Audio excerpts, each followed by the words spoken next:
here heading over toward let me jiggle this a little bit and see if I can get a couple of additional communities to show up. Yeah, there we go, coming toward the Cookie Town area, and then Walters at about 7:45. Let me show you the velocity on this one. There is the rain-cooled air. There is some of the inflow coming in, so it's not quite as tight as it had been, but just to the east of Hollister, going to go north of Granfield over toward Walters seems to be the best place for tornado circulation. Then north end of the line that is coming through Chris is up into southeast Nebraska, Richardson County. You can, I think, see a little bit of a comma type spiral in there, and so there's a possible tornado with that one coming toward places like Barata, Marietta School, Craig, and the Fairfax area of Nebraska, heading over into northwest Missouri. Then in southeast Iowa, near the Sigourney area, Keokuk County, heading off toward the east toward places like Kelowna and by way of Keswick and South English, Harper, and the Kyoto areas with a possible tornado. Now, I'll take you on a few of these severe storms, big line of storms, the one that's coming into Topeka, where Chris was talking about, just north of that, Brown, Jackson, and Jefferson counties with severe thunderstorm warnings, and coming into the St. Joseph area where Mike Seidel is located, about 7:48, then up into the Plattsburgh area, 8:17, and a storm that has produced damage at Anadarko. The storm that Jim Cantori is on is still severe warning, Caddo, Canadian, and Grady counties, and you can see where that one is heading. That one is heading toward Oklahoma City, probably getting there about 7:52, and then continuing across to Harrow at about 8:26. South of that, another supercell thunderstorm. Can't rule out a tornado in this one, coming toward the Amber area, Caddo and Grady counties, severe warned, and north of that, seems to be weakening a little bit just to the east of the Enid area. I had been worried it was also a supercell. In between some of these storms, a lot in Oklahoma, severe thunderstorm coming into you, and heading toward Wichita Falls in Texas. You can see that one, I think, the backward C, bow echo, damaging winds could be over 70 miles per hour coming into Wichita Falls. In Indiana, storms severe and maybe training with a flood threat, Knox and Plymouth. These storms came out of southern parts of Chicago, and another round coming into the O'Hare area, or Elgin, between Rockford and Rochelle and Sterling in northern Illinois. So a very stormy night in a number of locations. A brand new tornado warning coming in Atchison and Holt counties in Missouri. We'll get to that one as soon as we can. Alex, Mike? All right, Dr. Forbes, thank you so much. I want to take you now back to the state of Oklahoma with storm tracker Jim Cantori. All right, Jim, you're joining us on the phone for good reason here. You're taking some shelter, taking a break from some of these storms that are hammering you. Mike, what we're doing right now is heading north toward El Reno, and we are going to let the storms go by us and let them get into Oklahoma City and hopefully be able to show them to you from the backside. But, you know, again, just so much lightning. It's just ridiculous. The good news is it's starting to lighten up a little bit. The bad news is there's still a tremendous amount of heavy rain. Definitely worried about an urban flood situation in the Oklahoma City metro. You know as well as I do, a lot of asphalt, a lot of buildings. That can lead to some heavy rain, especially with two supercells, very large ones at that, moving into the area. But right now, in terms of what we're dealing with here, probably about 10 miles or so south of El Reno, just a real steady, heavy rain, the big drop rain hitting the windshield. Earlier on, we had, actually, was really interesting, into the hook echo, we had some hail that got mixed into the hook echo. So we had a few spits of hail, probably some quarter-size hail that nailed the windshield. But so far, so good in terms of that. But, guys, right now it's all about the heavy rain from our vantage point. Hopefully these things just don't ramp up any further. But certainly a wind threat. They are warned on, severe thunderstorm warned on, and certainly I think what is going to be a very, very heavy rain threat for the metropolitan area of Oklahoma City. We'll get back to you guys as soon as we can get out of this lightning. All right, you mentioned you saw the hail. What about winds? Have you experienced any of those strong winds? We have not, actually. Okay. We've been lucky with the wind. Even like before the storms really ramped up, we were in the inflow notch to one of those storms, but it was really light. Even when the gust front came through, it was really, very, very trivial. I mean, it just kind of made its way through. You could definitely feel the temperatures cool down, but it just did not do. I've been in worse, that's for sure, in terms of inflow and then gust front. But you know what? The storms are different now. I think they're much more powerful, especially in terms of the kind of water they're carrying, the hail in some cases, and certainly the amount of lightning. Just incredible lightning here in the last hour or so with these. Incredible. All right, Jim, thanks very much for the report. And we were showing the lightning there on the radar. It is really hammering them there in Oklahoma. And he mentioned all the heavy rain with all of these storms moving up into parts of Kansas. Now Missouri, a new tornado warning here up in the northwest part of the state of Missouri. It's Richardson County as we move, it looks like, from Nebraska into the state of Missouri. We've got more on this one coming up. It's just a burst pipe. I can fix it. No. With Claim Rate Guard, your rates won't go up just because of a claim. I totally could have. Switching to Allstate is worth it. Since my stroke, he hasn't left my side. With the right steps, 80% of recurrent ischemic strokes could be prevented. A Bayer aspirin regimen is one step to help prevent another stroke. So I'm doing all I can to stay in his life. Be sure to talk to your doctor before you begin an aspirin regimen.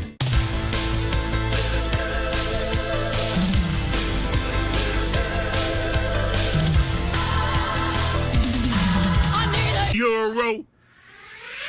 Arby's, we have the meats. You wouldn't accept an incomplete job from anyone else. So why accept it from your allergy pills? Most pills don't finish the job because they don't relieve nasal congestion. Flonase allergy relief is different. Flonase relieves sneezing, itchy, watery eyes, and a runny nose, plus nasal congestion, which pills don't. Flonase helps block 6 key inflammatory substances. Most pills only block 1, and 6 is greater than 1. Start your day with Flonase for more complete allergy relief. Flonase, this changes everything. Don't wait for a chip like this to crack your whole windshield. With Safelite's exclusive resin, you get a strong repair that you can trust. Plus, with most insurance, a Safelite repair is no cost to you. Really? Safelite Repair, Safelite Replace. Please keep your shoes on. Stop messing with your sister. Hey, don't make me come back there. So? Feels really good. Yeah, I'm gonna buy it. Customer service that goes the extra mile. Enterprise makes it easy. Behr presents 2 stains, 4 seasons. Ordinary stains say they can do the job, but Behr Premium Stain can weather any weather.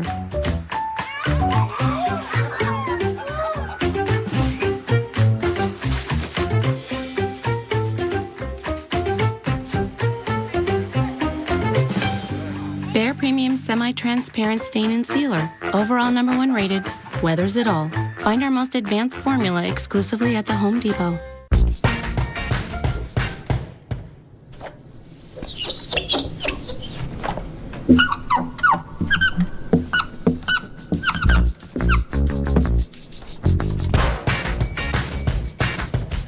I stay active by staying in rhythm. And to keep up this pace, I drink Boost Optimum.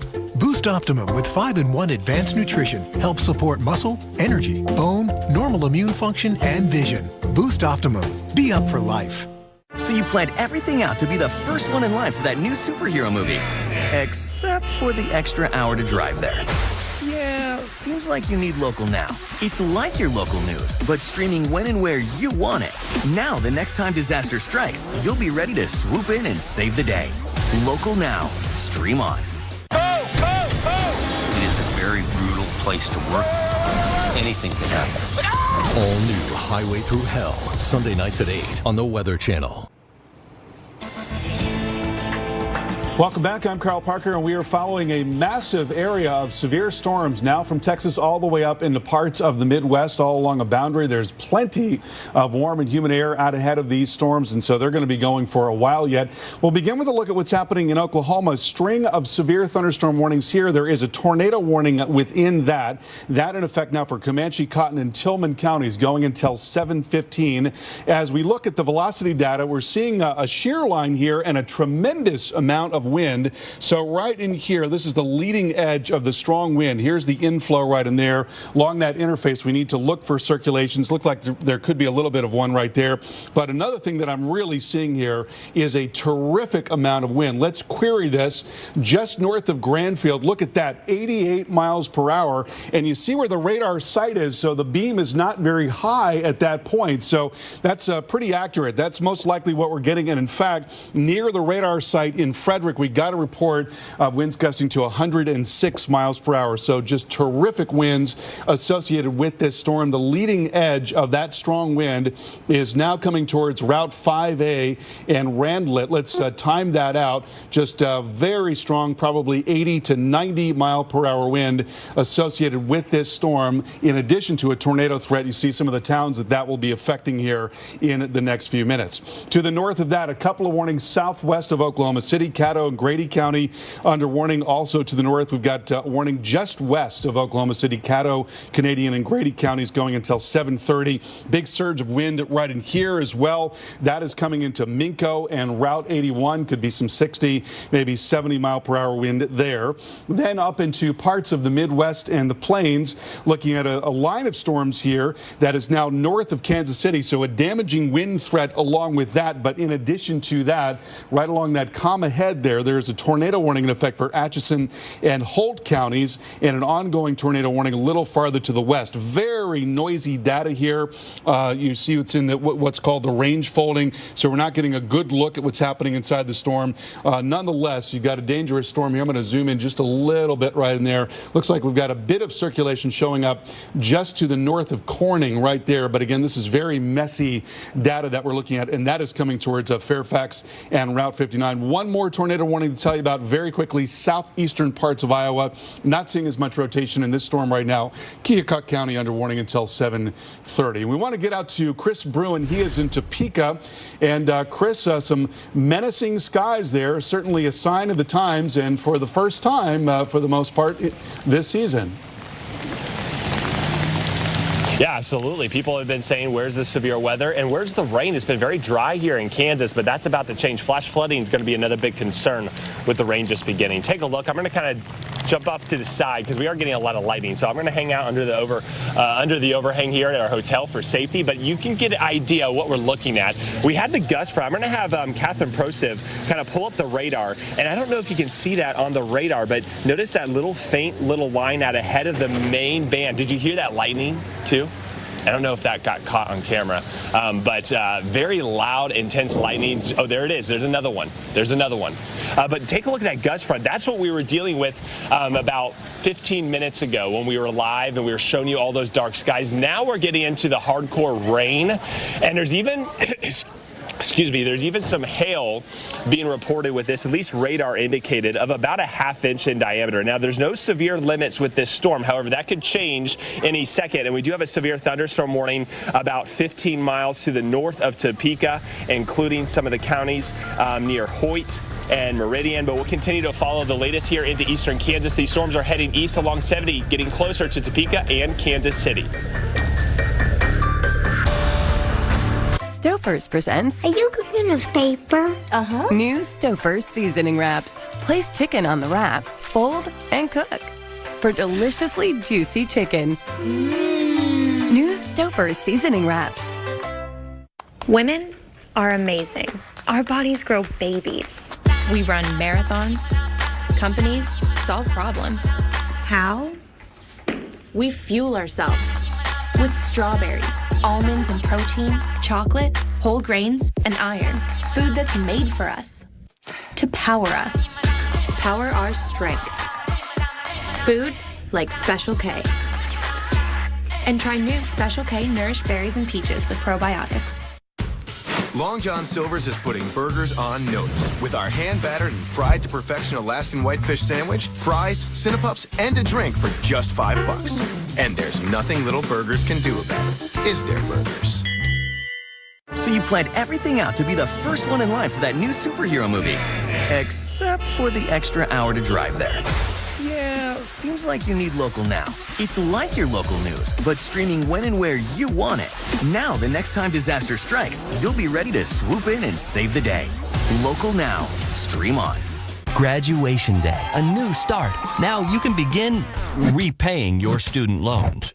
Refinance at Credible.com, where people have saved on average $18,000 over the life of their loans. In 2 minutes, you can be pre-qualified for real rates, not ranges, from trusted lenders. Knock 7 years off my payments. Stop paying too much. 2 minutes is all it takes to see how much you could save on your student loans. Visit Credible.com before your next payment is due. My prescriptions used to be really expensive, but then I went to GoodRx.com. It just works. You put in the drug you're looking for, and bang, you've got half a dozen or more choices in front of you of pricing and locations to get it. You never think about shopping around for medication prices. I have good insurance, but with GoodRx, I save even more money. What? I was paying how much? And it's absolutely free. No cost to me whatsoever. I get to save $1,180 a year with GoodRx. This is awesome. Go to GoodRx.com and check it out. It is a very brutal place to work. Anything can happen. All new Highway Through Hell, Sunday nights at 8 on the Weather Channel. Stay tuned for your local on the 8s, brought to you by Chevy, the most awarded and fastest growing brand the last 4 years overall. Okay, we're going to talk about cars today. If you were going to design your perfect car, which 3 features would you choose? Safety with the kids. Fuel efficiency. Affordable price. My dream car would have all of these things. What if I told you that there was a car that did have everything? Seriously? Okay. This is the Chevy Cruze. Go Chevy. Get 20% below MSRP on all Cruze and Malibu LT models. That's almost $4,700 on this Chevy Cruze. Find new roads at your local Chevy dealer. A tornado watch is in effect.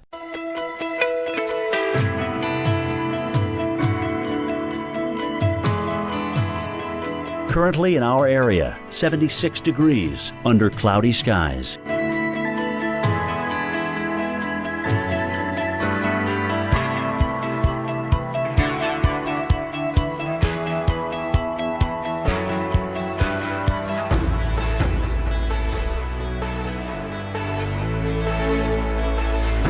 Tonight, strong to severe thunderstorms likely, low 64.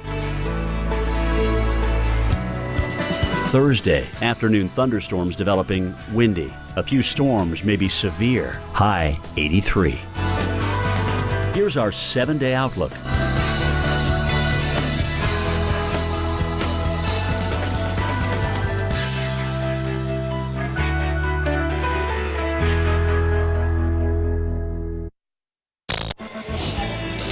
And welcome back, everyone, to Weather Underground. Look at the storms that are crashing into Oklahoma City this evening. Canadian and Grady County under severe thunderstorm warning right now. Torrential rain with this, a lot of lightning. And Will Rogers Airport is now ceasing operations, moving people down into the tunnels for safety. And they're saying they're suspending operations until further notice, and do not come to the airport.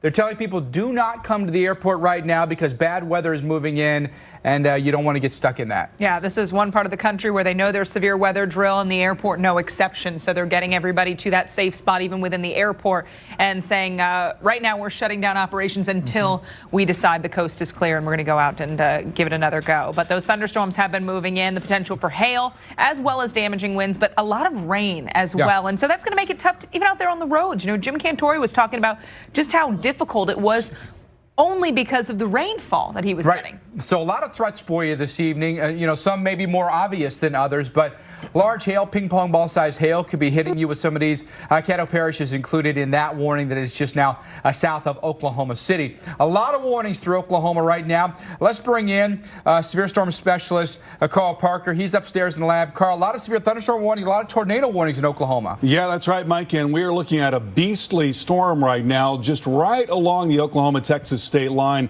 And let's take a look at that storm. A couple of tornado warnings associated with that right now. That is just north of the Red River. Comanche, Cotton, Tillman counties under warning. Also a warning to the south. We are seeing a terrific amount of wind here. A very strong straight line wind. And notice the kink right in there. You see how that kind of wraps up right there? So that is where you've got potential for a tornado. The rotation showing up just to the north of Randlet, right along the leading edge of that strong wind. So you've got two threats here. You've got a threat for a tornado. We'll track that out as that's going to move towards Route 5 and towards Temple. Want to get to your safe place in Temple as well as into Hastings. But in addition to that, you've got this much broader damaging wind threat along with that tornado threat that extends up and south and north of that area where there's a possible tornado. So a lot of areas in for some very strong wind. And in fact, we got a report of a wind gust to 106 miles per hour associated with this storm. Look at the velocity data. This is not very far away from the radar site. It's not that high off the ground. And so when when it's way off the ground, you know that there's a chance that not all that velocity is making it down to the ground. In this case, this is right next to the radar site. And as we take a look at some of what the radar is telling us, there you go, 93 mile per hour wind showing up there. And that is now just west of Route 277. So some exceptionally strong wind, could be 90, maybe 100 mile per hour wind gusts coming into these areas, say around Walters and Walters Municipal there. To the south, that's the tornado warning we discussed. That's Cotton County under warning as well. So just a huge area of a damaging wind threat and a tornado threat. You guys talked about the severe thunderstorm warnings just outside of Oklahoma City. Caddo, Canadian, Grady counties under warning. This is now just west of Oklahoma City. We're seeing some pretty strong wind. Another big surge showing up right in here into Minco right now and near Union City. And that's coming up towards Route 152, maybe a little to the north of east. So heads up in Tuttle and Mustang and also in Wheatland. Could be some damaging wind coming your way. Then farther to the north, looking at Kansas City. Storms just off to your north right now being warned on for damaging wind. Pretty impressive storms coming into Emporia with a damaging wind threat there. We were looking at a tornado threat in the north end of that. That has now been canceled. And then also a tornado threat that is ongoing that is south of Interstate 80 in Iowa. That's Keokuk County under warning until 7:30. Looking at the velocity data here, seeing a little bit of rotation. It's not as strong as it once was. Nonetheless, there is some threat for a tornado here, and that is going to be just north of Keota and moving along towards the east here, getting towards Kinross and also towards Wellman. And let's get out to Mike Seidel. He's in St. Joseph, Missouri for us tonight. And Mike, some pretty strong storms, not all that far away from you. Yeah, about 20 miles away. We're looking southwest and then also west. That's the direction they're coming at. From the areas out around Topeka and off to Manhattan. Manhattan gusted to 34 miles an hour, so we're hoping for the best here, although the warnings just to our west are warned for gusts up to 60 miles an hour and 3/4-inch hail. Additional warnings as the storms hit here where we're standing in the next half hour to 45 minutes. We'll show you that live on the Weather Channel. More updates as the outbreak continues.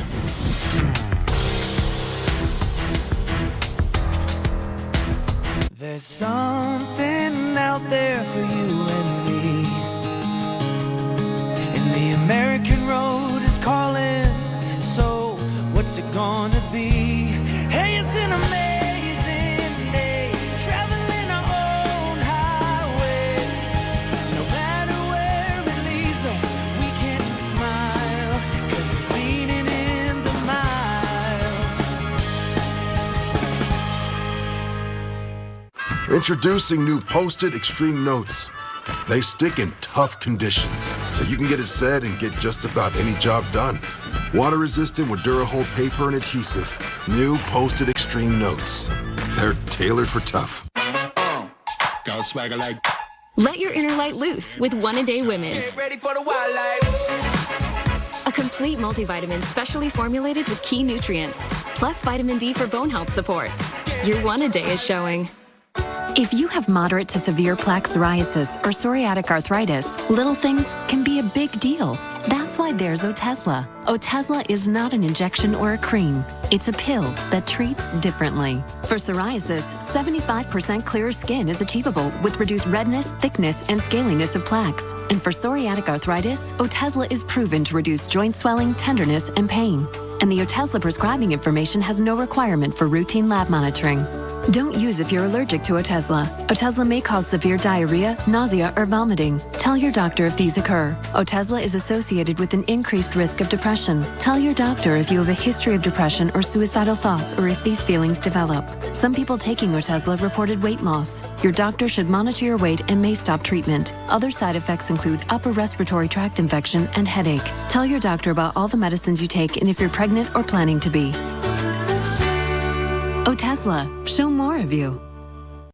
Touch is how we communicate with those we love. But does psoriasis ever get in the way? Embrace the chance of 100% clear skin with Taltz. For people with moderate to severe psoriasis, up to 90% had a significant improvement of their psoriasis plaques. With Taltz, 4 out of 10 even achieved completely clear skin. Don't use if you're allergic to Taltz. Before starting, you should be checked for tuberculosis. Taltz may increase risk of infections and lower your ability to fight them. Tell your doctor if you have an infection, symptoms, or received a vaccine or plan to. Inflammatory bowel disease can happen with Taltz, including worsening of symptoms. Serious allergic reactions can occur. Ready for a chance at 100% clear skin? Ask your doctor about Taltz. Try it for as little as $5 a month. A little less conversation, a little more action. All this aggravation ain't satisfaction in me. A little more bite, a little less bark, a little less fight, a little more spark. Shut your mouth and open up your heart and baby, satisfy me. Satisfy me, baby. Don't procrastinate, don't articulate, girl, it's getting late. You just sit and wait around. A little less conversation, a little more action. When you hear Domino's, you think pizza.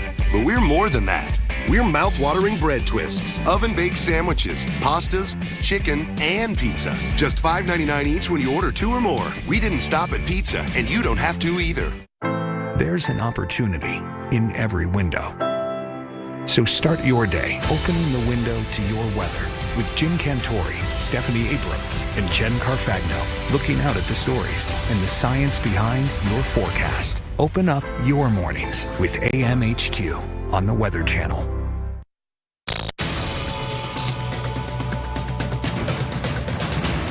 You got to check this out. This is Hutchinson, Kansas. That's a pretty decent shelf cloud, looks like, rolling through. Maybe it's a forward flank of a storm. Hard to get the exact perspective, but this is from a drone. Well, you can see that kind of aqua-colored sky, too. Always an eerie sight, right? Likely got some big hailers in there.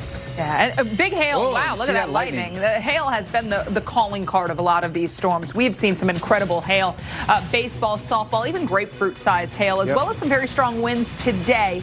Tornadoes yesterday. Today, we've seen plenty of tornado warnings come in, and the threat's not over. We've got another big day anticipated tomorrow. Absolutely. We've got a lot of tornado watches out there that extend up right through the plains, right in typical tornado alley. And thanks for staying with us tonight. I'm Mike Bettis. And I'm Alex Wilson. Those tornado watches extend from parts of Iowa and Nebraska down through Missouri, sections of Kansas, Oklahoma, and a little bit of north central Texas. So plenty of real estate to watch as we move into the later evening hours. All right, let's get the very latest. Storm specialist Carl Parker joins us from upstairs in the lab. Carl, a lot of active weather right now. We think that threat continues for probably the next several hours, if not through the night. Absolutely right. A lot of available energy out there east of these storms, and we are looking at a vicious storm right now that is right along the Oklahoma and Texas line. A couple of tornado warnings associated with this big supercell storm here, embedded supercell. Cotton County under warning right now until 7:45. Also warning in effect for Comanche and Cotton counties. We got a report of a tornado in Geronimo. Now, when you look at this, what you're looking at right in here, this is the leading edge of very strong wind. And the velocities in here are unbelievable. This is not very far off the ground, a little more than 1,000 feet off the ground. And I'm going to see if I can capture this one more time. I was looking at this a moment ago. Look at that, 119 mile per hour wind at about 1,200, 1,300 feet off the ground. And so if even most of that velocity is making it down to the ground, you're talking about 90 to 100 mile per hour wind easily coming into Interstate 44, into Route 27. We got a report of winds gusting to 106 miles per hour. And then right along the leading edge of this strong wind, right in here, we've got a little circulation that developed and a tornado being reported in Geronimo. So you've got this threat for these spin-ups that develop along the leading edge. But the larger threat here, the threat that's going to cover more ground certainly, is the damaging wind threat. You've just got an enormous area under threat for damaging wind, and there certainly could be some spin-ups along the leading edge. There you see a little kink in here that has loosened up just a little bit, but again, you've got a damaging wind threat. So let's go ahead and time this out and see who is going to be affected by this wind that, again, I think could be 70, 80, 90 miles per hour in some areas. That'll be coming into Temple as well as Hastings and also into Coram. I'm going to take it a little farther to the north, and we'll see where that is going to be moving. Leading edge of that strong wind along with the tornado threat coming up into Walters in short order here, as well as into Hewlin. And then this exceptionally strong wind right in here. This is where we're seeing winds of, again, over 100 miles per hour off the ground. That's going to be coming into Walters. And we've gotten reports already of 100+ mile per hour wind. Just a beastly storm. And it's not often that you get such a good look at such a strong storm. Also warning southwest of Oklahoma City. That's Canadian and Grady counties. That's going until 8 p.m. The warning to the north has been canceled, so we're seeing a little less of a threat for downtown Oklahoma City right now. Nonetheless, some stronger wind now coming towards Tuttle. There's the leading edge of it right in there, coming down towards Route 37. Then to the north, we've got a couple of warnings to tell you about up into Kansas City. We've got a line of storms here just off to the west of St. Joseph, where Mike Seidel is. On the northern end of that, I'm going to zoom in. We've got a new tornado warning that has been issued for Atchison and Nottoway counties. We'll look at the velocity data here, and we're seeing just a little bit of a spin there. It's right on the edge of what the radar is able to see, but right in there, a little bit of a spin showing up near Route 136. So let's take that north and see who that's going to be affecting. That'll be coming into Elmo as well as Atchison and also Shambaugh here in the next few minutes. So you want to get to your safe place. Now up into Iowa. New tornado warning to tell you about just south of Interstate 80. That is near Iowa City. Johnson, Washington counties under warning here. Here we're seeing a circulation showing up just west of Kelowna, right about there. And so we'll take that forward as it moves a little to the north of east. And that is going to be coming right into Route 218 and could very well be moving towards Iowa City. So heads up in Iowa City. If this thing is continuing to rotate over the next, say, 15, 20 minutes, you could be looking at a possible tornado coming your way near the top of the hour. So let's keep a close eye on that. Tornado warning to the southwest of that has been canceled right now. And then farther east, also looking at a severe storm coming into Chicago. This could be the first of many rounds of storms moving into Chicago. That is Cook, DuPage, and Lake counties under warning until 8 p.m. We can look at the velocity data here, and we're seeing some pretty strong wind that is now coming into Des Plaines as well as into Leyden. It looks like that's going to be coming almost right downtown, right towards 294 and right across that Interstate 90 corridor as well. Mike, Alex, over to you. Carl, thanks for the update. Appreciate that. I want to get an update on the ground in parts of Oklahoma. Storm tracker Jim Cantori, he's been following storms through the area. Jim, you pulled over, rightfully so. Tons of lightning. We can see a lot of rain across the area still on the radar, and that made it downright treacherous to travel. Yeah, we just had a big bolt and a big obviously clap of thunder here, Alex, which I'll stand out in anything, but that is where I draw the line. Again, you can see it just coming down here, just pounding down on this rooftop here. We've actually even had a couple of flashes with the lights here too, believe it or not. It's not because it's windy. It's, you know, I don't know what it is. It's just a lot of heavy rain. Interstate 40, though, moving along fine as it's moving again, a lot of the traffic coming out of Oklahoma City to the west. You guys mentioned earlier what's going on at Tinker. They've ceased operations there until further notice. We don't have a severe thunderstorm warning out there, but we do have very, very heavy rain moving in the metro area. This is becoming what could be certainly an urban flood situation where we may see some urban flood warnings come out given the kind of rain. It's not moving very quickly either. It appears that the line is actually slowed a little bit coming into Oklahoma City. Again, the heaviest has not gotten into the downtown area yet, but it is just on the, you know, certainly obviously in the West Metro here, coming into Valley Brook, eventually more. Norman, you haven't gotten into the heaviest stuff either, but a lot of heavy rain still back toward Mustang, Minco, which is where we were earlier, and that rain extends all the way back to Hinton and Binger, which is where we left all this going on. So there's still many, many miles of the heavy rain and certainly a chance to get into some flooding in through here as we see it coming on down. The good news is 40's moving pretty good in both directions now. People are getting a chance to gas up. Some of them actually spending a considerable amount of time under the overpass. You know, it's one of these nights, guys. It's just white knuckle driving. Between the lightning coming down, occasionally the hail mixing in with the rain and the kind of pounding rain that we're getting, those big, big drops. No question, it is one of those things that you just kind of want to bypass the area. But we may get another round of rain before all is said and done, even tomorrow morning, even if this rain begins to stop. All right, an area where it hasn't stopped yet either, Topeka, Kansas. That's where we find our Chris Bruin tonight. Chris Bruin, some pretty unstable air up there in northeastern Kansas today. And did it deliver, my friend? Oh, certainly. I mean, we didn't get any tornadoes or severe thunderstorm warnings in downtown Topeka yet. But again, heavy rain already pushed through. We have seen some severe thunderstorm warnings to our north, Jim.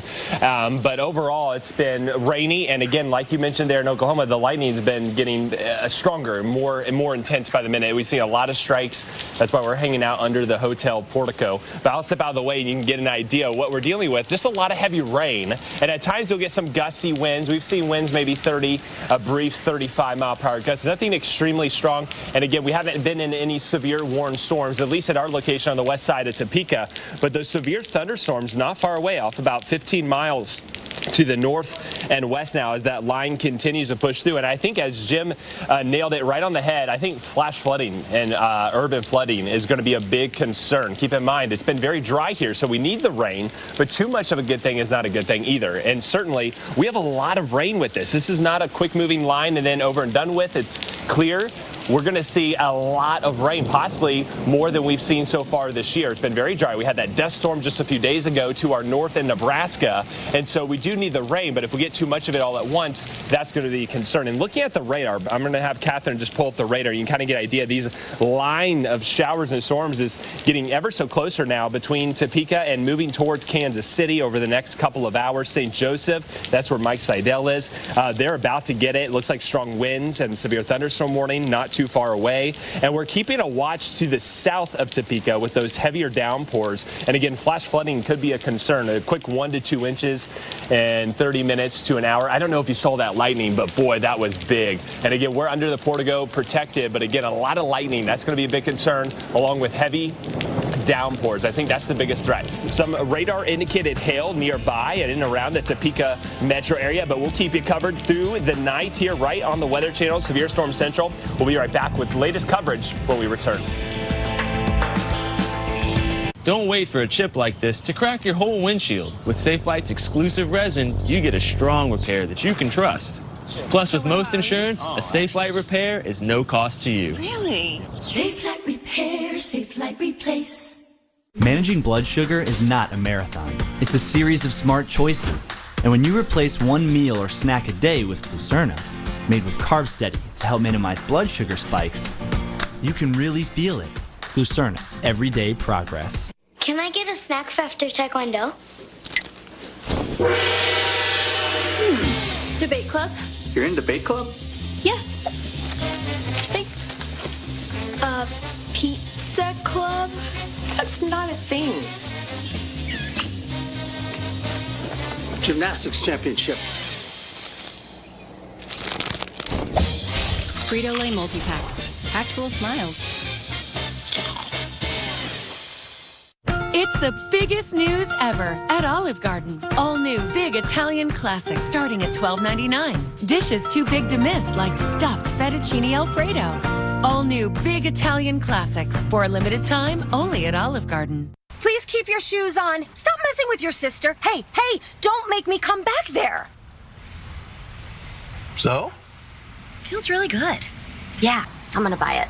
Customer service that goes the extra mile. Enterprise makes it easy. Life happens everywhere.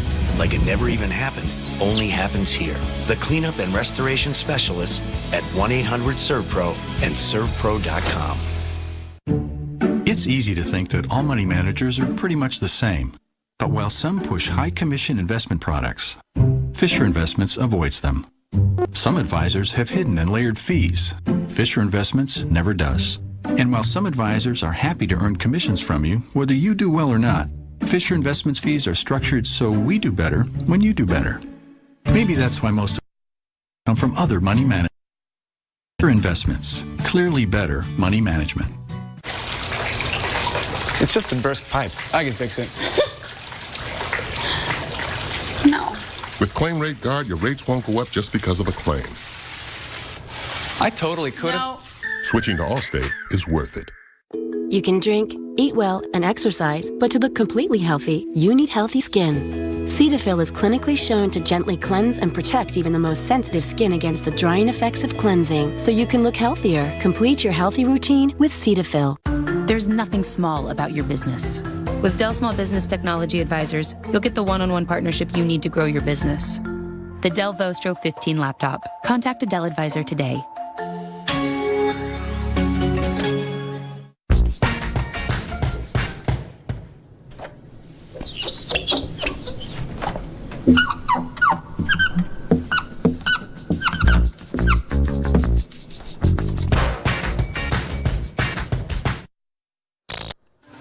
Thanks for staying with us here on Weather Underground. We want to take you live to our storm trackers out there near Lawton, Oklahoma.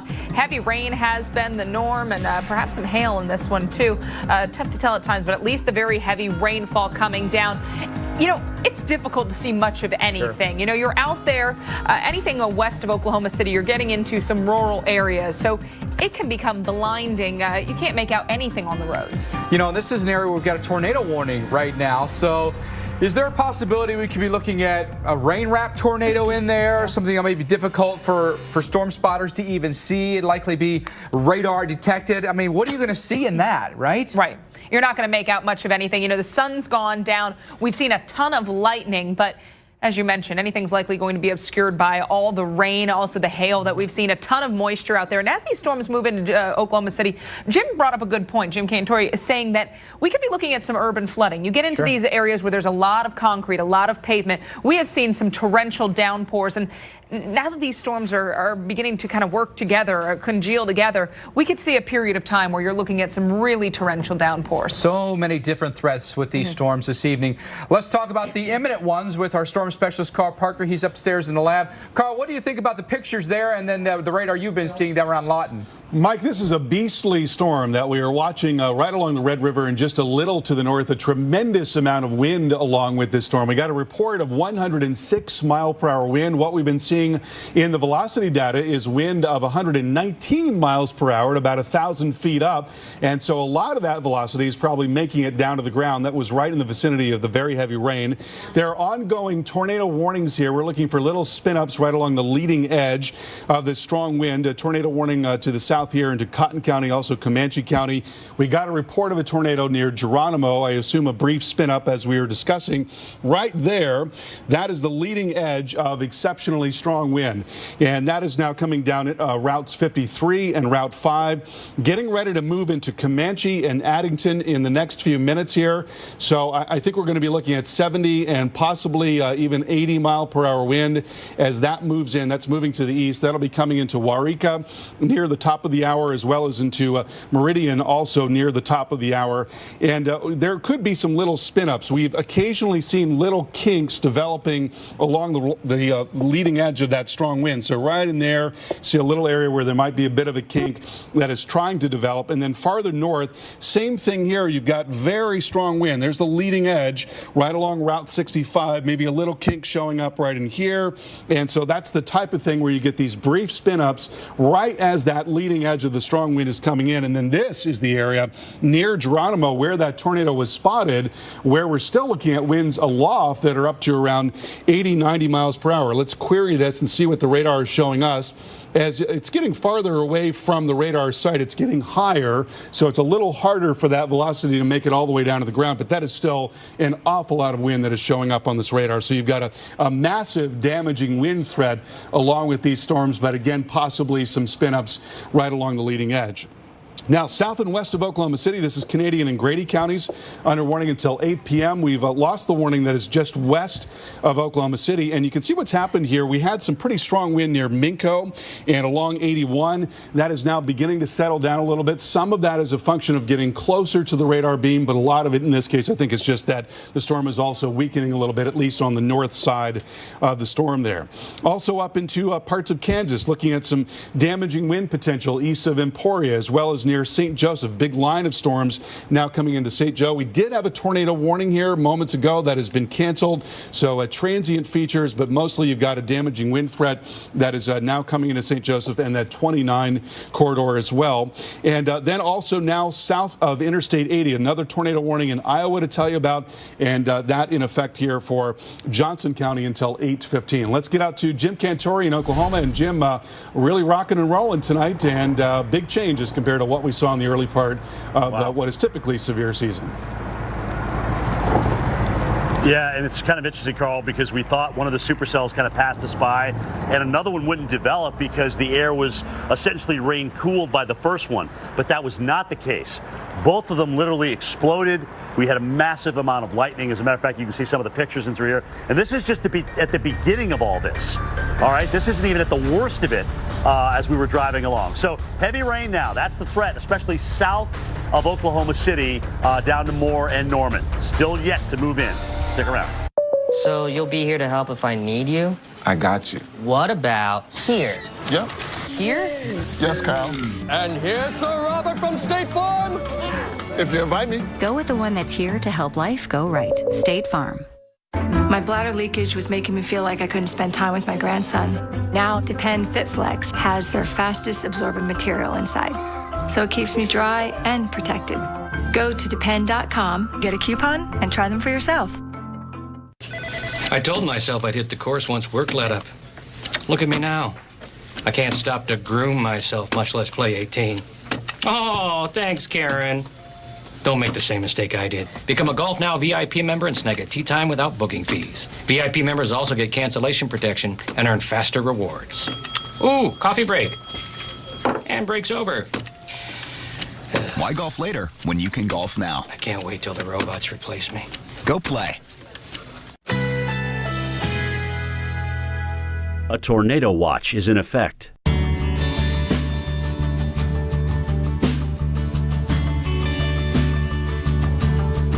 Currently in our area, 65 degrees with a heavy thunderstorm.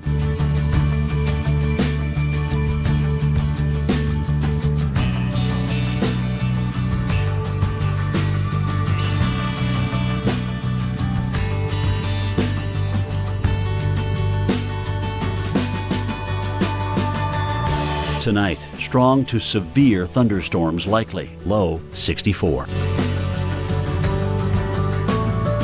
Thursday, afternoon thunderstorms developing, windy. A few storms may be severe, high 83. Here's our 7-day outlook.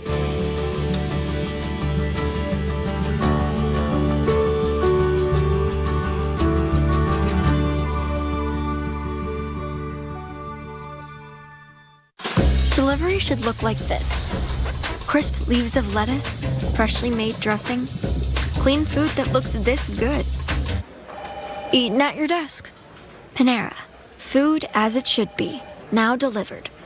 John Tyson's motto was, "When better chickens are hatched, we will hatch them." It's why all of the Tyson chicken that bears his name is raised with no antibiotics ever. Every nugget, strip, and drumstick. Keep it real. Keep it Tyson.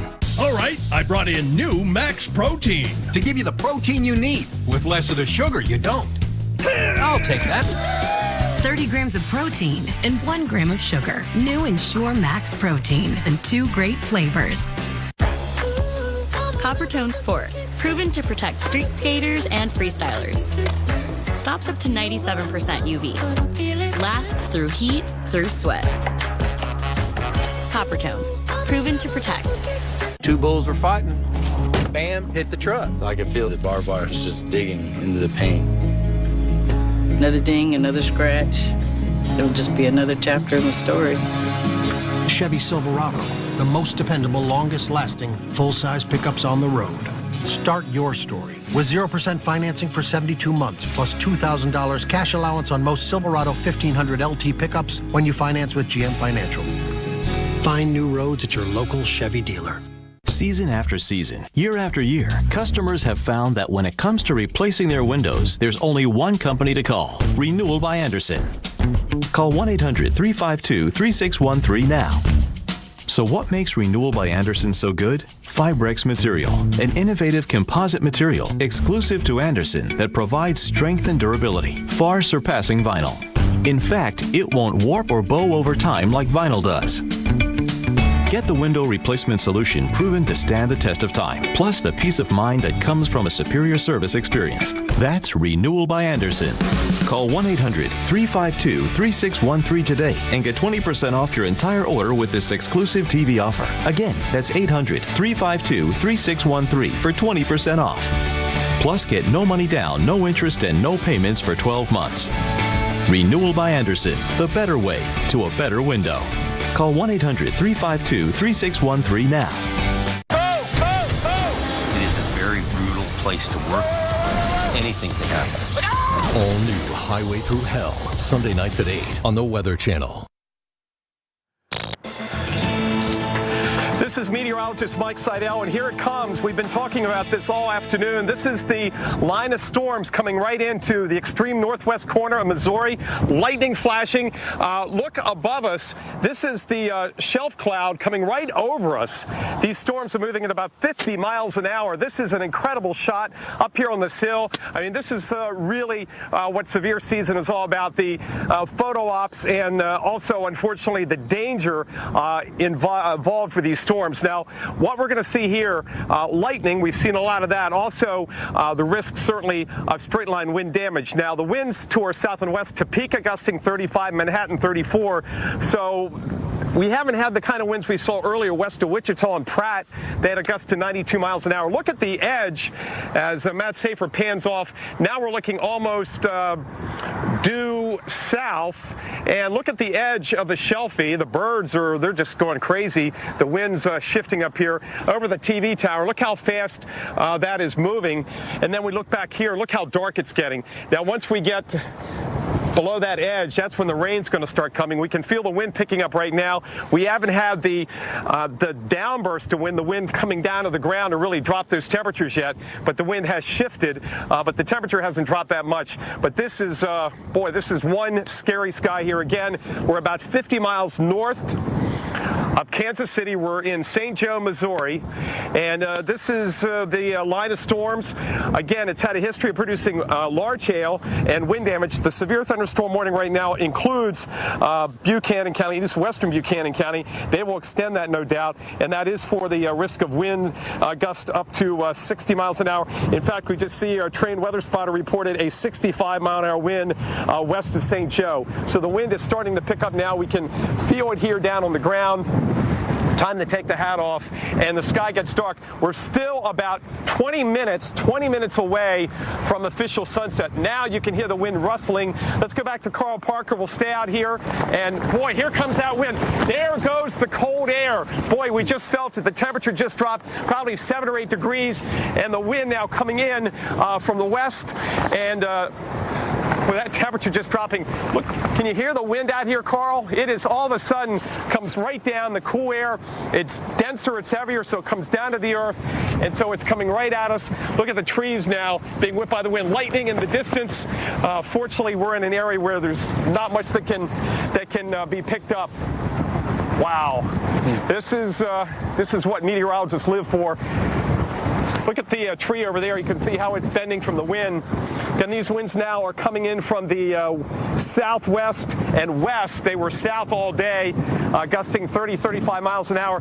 Now we're starting to feel a few drops of rain as we roll through the next couple minutes. The rain intensity will get hit by the wall of rain. And we'll also feel those temperatures drop even further because of the evaporational cooling of the rainfall. Getting very, very dark now. Cloud to cloud lightning off in the distance. The shelf cloud now going past us obviously doesn't look as vivid once it goes over you and past you, but these winds gusting, I'd say about 30, maybe 35 miles an hour. We certainly didn't get a gust any higher than that so far. What we're going to do now is we're going to work down the roadway. That's safer. Let's work down the roadway and back to our safety. And we're going to get inside before the rain hits and the main brunt of the storm hits. Matt, stay with us. Carl Parker's back in the studio. Hey, Mike. Boy, it is really getting dark. Hey, Mike, so yeah, go ahead. You Go and ahead, I are Carl. from Maryland, and I've been out in the plains a few times, and I've seen some storms out there. And my instant feeling when I saw storms out there was that they are entirely different animals as compared to storms in the east. Do you agree?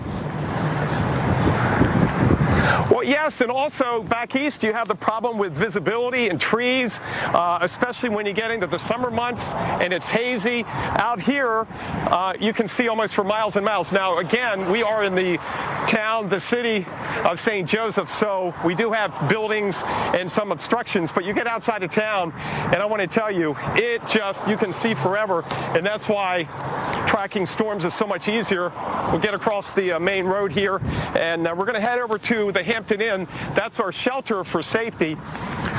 Still just a few raindrops, but as this rolls towards us here, in the next 5 to 10 minutes, we're going to get hit by the heavy rainfall. Rain, by the way, is what they need here. They've only had 3 inches of rain so far in 2018. We're into May, so 4 months, 3 inches of rain. They are now down 5 inches. So they're not going to complain about some rain. However, there could be an issue tomorrow morning, early in the morning, if we get storms redeveloping, not severe, but heavy rain, that we could be looking at some localized flooding. There's Old Glory in the wind.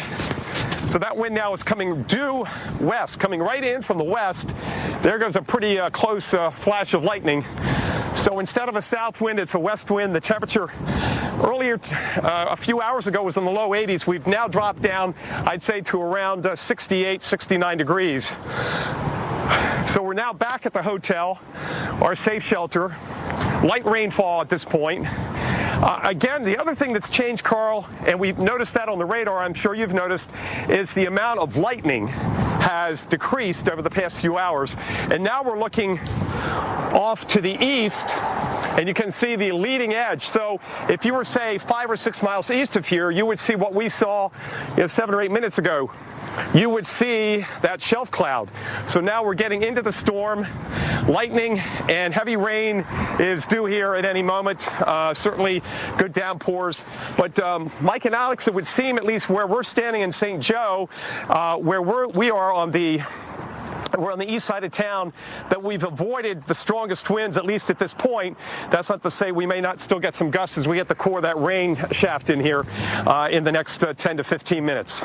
Yeah, great illustration there from Mike Seidel of what goes on with these thunderstorms and when outflow comes and gets you and when that shelf cloud comes and gets you. Yeah, really cool. I mean, like you said, this is what meteorologists live for, so sure. he got it tonight. We are going to stay with you as we go through the next few hours to cover the severe weather across the nation's midsection. Meteorologist Nick Walker and Carl Parker are with you to keep you updated.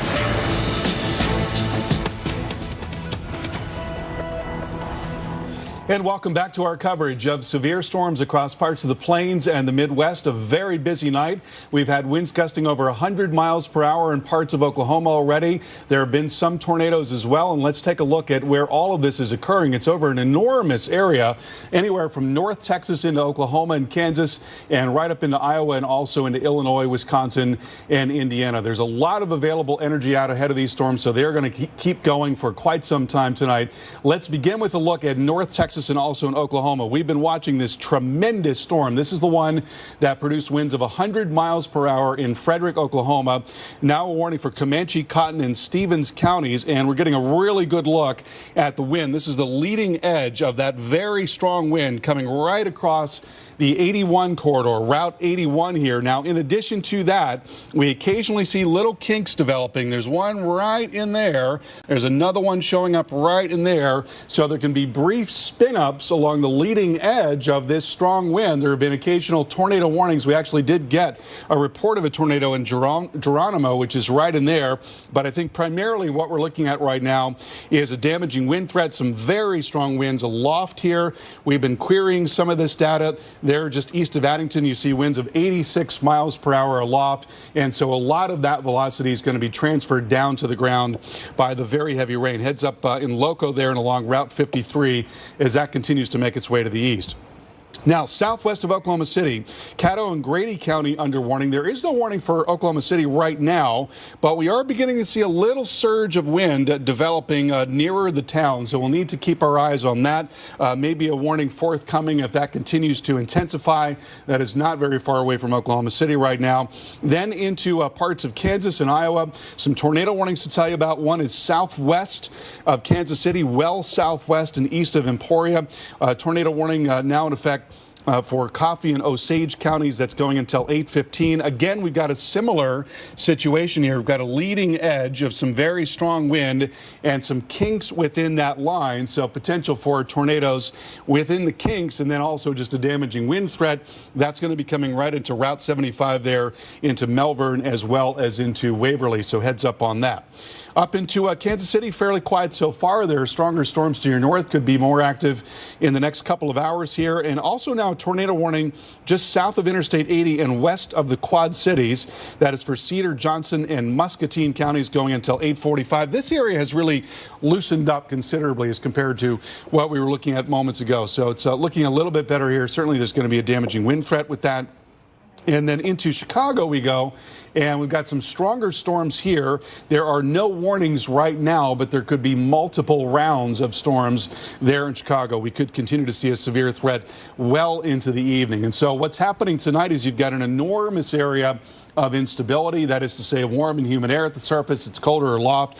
Very strong winds aloft, which are co-located with that instability over the southern plains, the central plains, and parts of the Midwest. So in all of these areas where those things are getting together, that's where we've got the severe threat. It is going to be greatest, we think, anywhere from Oklahoma City up the 44 corridor into eastern Kansas, Kansas City. I mentioned we could be looking at some stronger storms in Kansas City later tonight, and then also into southeastern parts of Iowa. And as far as the Torcon is concerned, we've got a 6 out of 10 in Oklahoma and Kansas. That means a 60% chance of a tornado within a 50-mile radius of that point there. Also a 5 out of 10 a little farther to the north and east, eastern Kansas and central Oklahoma. And we are looking at a 4 out of 10 into northwestern parts of Missouri. So a very busy night tonight, a lot to track, and we'll continue to do that. Let's get over to Nick right now. Yeah, for many of us, we've been on our second or third round of storms coming through. For the last 24 hours, people in the Midwest have seen round after round of severe storms, and that threat extends into the late night hours. Our Chris Bruin is live in Topeka, Kansas, where they're watching for several threats in that area. You've got that tornado warning off toward your south, Chris. Fortunately, you're not in that, but you're definitely not escaping the storms. Yeah, Nick, you know, we have those strong storms that have just pushed through St. Joseph, Missouri, as you saw in Mike Seidel's shot about 45 minutes ago. That's what pushed through here. And since then, it's been pretty much raining heavily off and on. It kind of comes and goes. But I really do think the heavy rain threat is going to be one of the bigger concerns, at least for Topeka proper. We've kind of pushed past the tornado risk. We had some low clouds. We had some brief gusty winds, hail around the vicinity, not necessarily at our location on the west side of town. But that's a big concern. And again, if we pan off to my south, that's here on the right, we do have that tornado on the south. But we do want to go back into the lab with the new tornado warning just south of Oklahoma City. Carl? Yeah, that's right. That is for Cleveland, Grady, and McLean counties going until 8:45. Brand new tornado warning for areas south and west of Oklahoma City. Let's take a look at what's going on with this storm. That is now moving off to the northeast and right across the 44 corridor, now moving towards Amber as we speak and moving at 35 miles per hour. Also a threat for 70-mile-per-hour wind. So what's happening here, there's the surge of wind right there. And then right along that interface, there's the inflow notch. And so right there is where we are seeing the rotation right in this area. That is now just west of Amber. Possible tornado here. I'm going to circle that. We'll see if there's any evidence of debris at this time. There is a little bit of, there are some lowered returns there. So we could be looking at a possible tornado ongoing. Let's get in even a little bit tighter and get a closer look at that. So again, this is near Amber and also now just west of 92. And right in there, we're seeing a very tight little couplet. See that area of red and blue that's right up next to each other? And whoops, I'm going to move that just a little bit. And again, we'll go back and we'll look and see what's going on with the debris signature. And we're seeing an area of debris that appears to be co-located with that. So it does look like we've got a tornado in progress here, now just west of Amber and moving off towards the northeast at 35 miles per hour. So that is going to be coming into Amber at 8:11 and then getting into Bridge Creek at 8:30. These are areas that are where folks are very well versed in terms of how to deal with tornadoes. So it is time now to get to your safe place in these areas as we've got a debris signature and we've got a very tight rotational couplet showing up.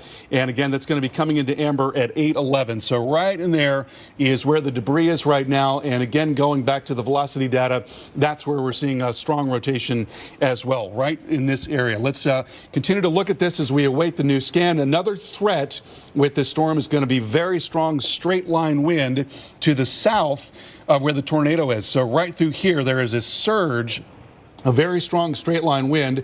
Let's take a look at some of these values and see just how strong this wind is. There you go. That is an inbound wind of 78 miles per hour, and we can track that out as well and see where that's going to be headed in the next few minutes. That's coming up right across Route 92 as well as across 44, and so it looks like that's going to be getting towards Middleburg. But again, we've got a tornado in progress here that is now just west of Amber. I'm going to zoom in one more time, and we'll get another look at this. We should be getting a new scan every 5 minutes, so just another minute or two most likely, and we'll get a new scan. But right there is where we're seeing that very tight rotation now just to the west of Amber. So please, folks, get to your safe place right now in Amber. And there's the brand new scan right there, just coming in.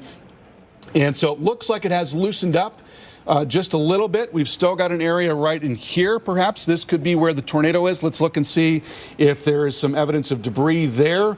And we're seeing a little bit of debris, but farther north and east.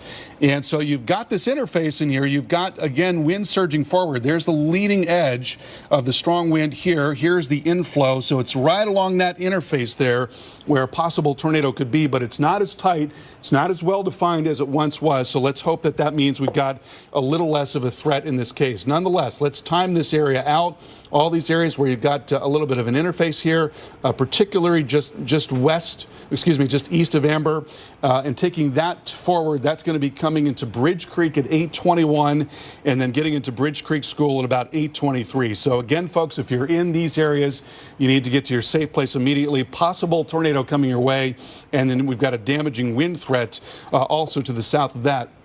And take a look at this, just a little farther south. Still seeing a very strong surge of wind right in there, a big push of wind that's now coming right up and across 44, maybe even a little bit of an anticyclonic circulation right there along the leading edge of that strong wind. So we've got multiple hazards here, most likely a very large hail core as well.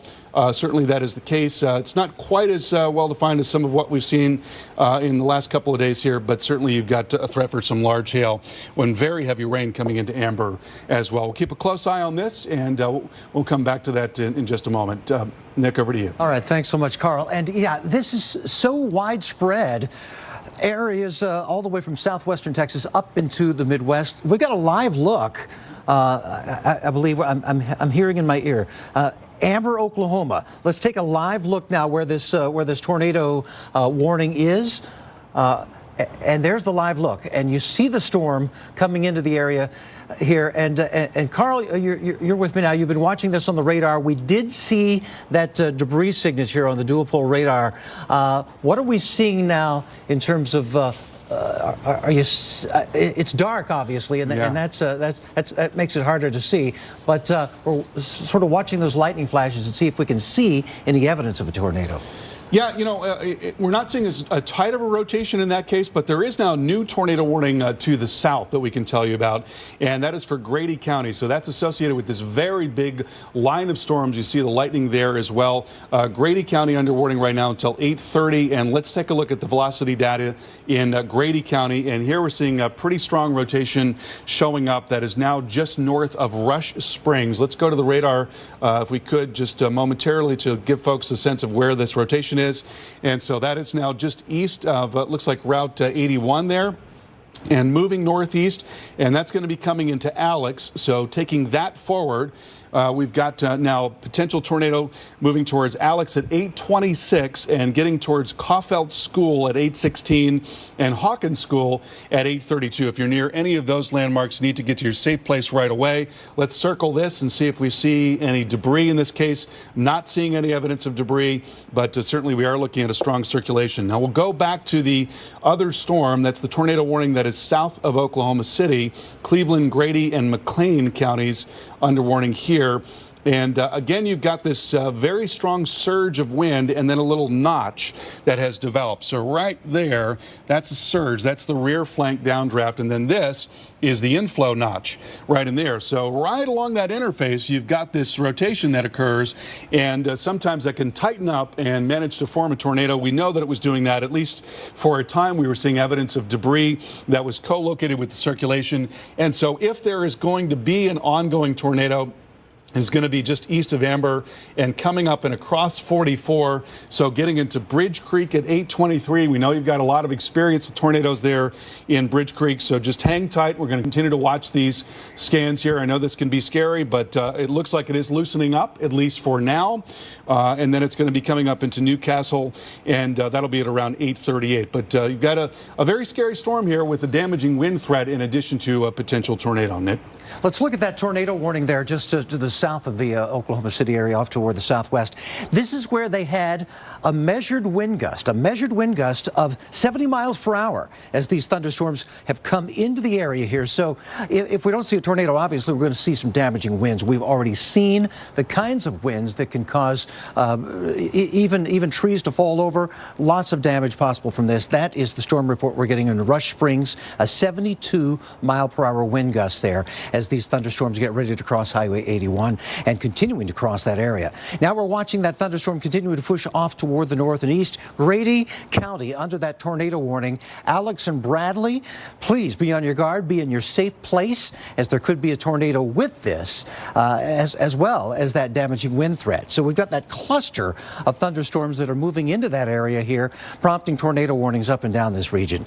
Caulfield School at 8:16 p.m. That's when we could see that storm move into Alex by 8:23, Hawkins School by 8:27, and into Dibble by 8:38. That's the timing of where we very well could see these damaging wind and the tornado threat. Again, under a tornado warning here, just to the southeast of the Chickasha area. So we're going to continue to follow these thunderstorms as we push off toward the northeast right now. Again,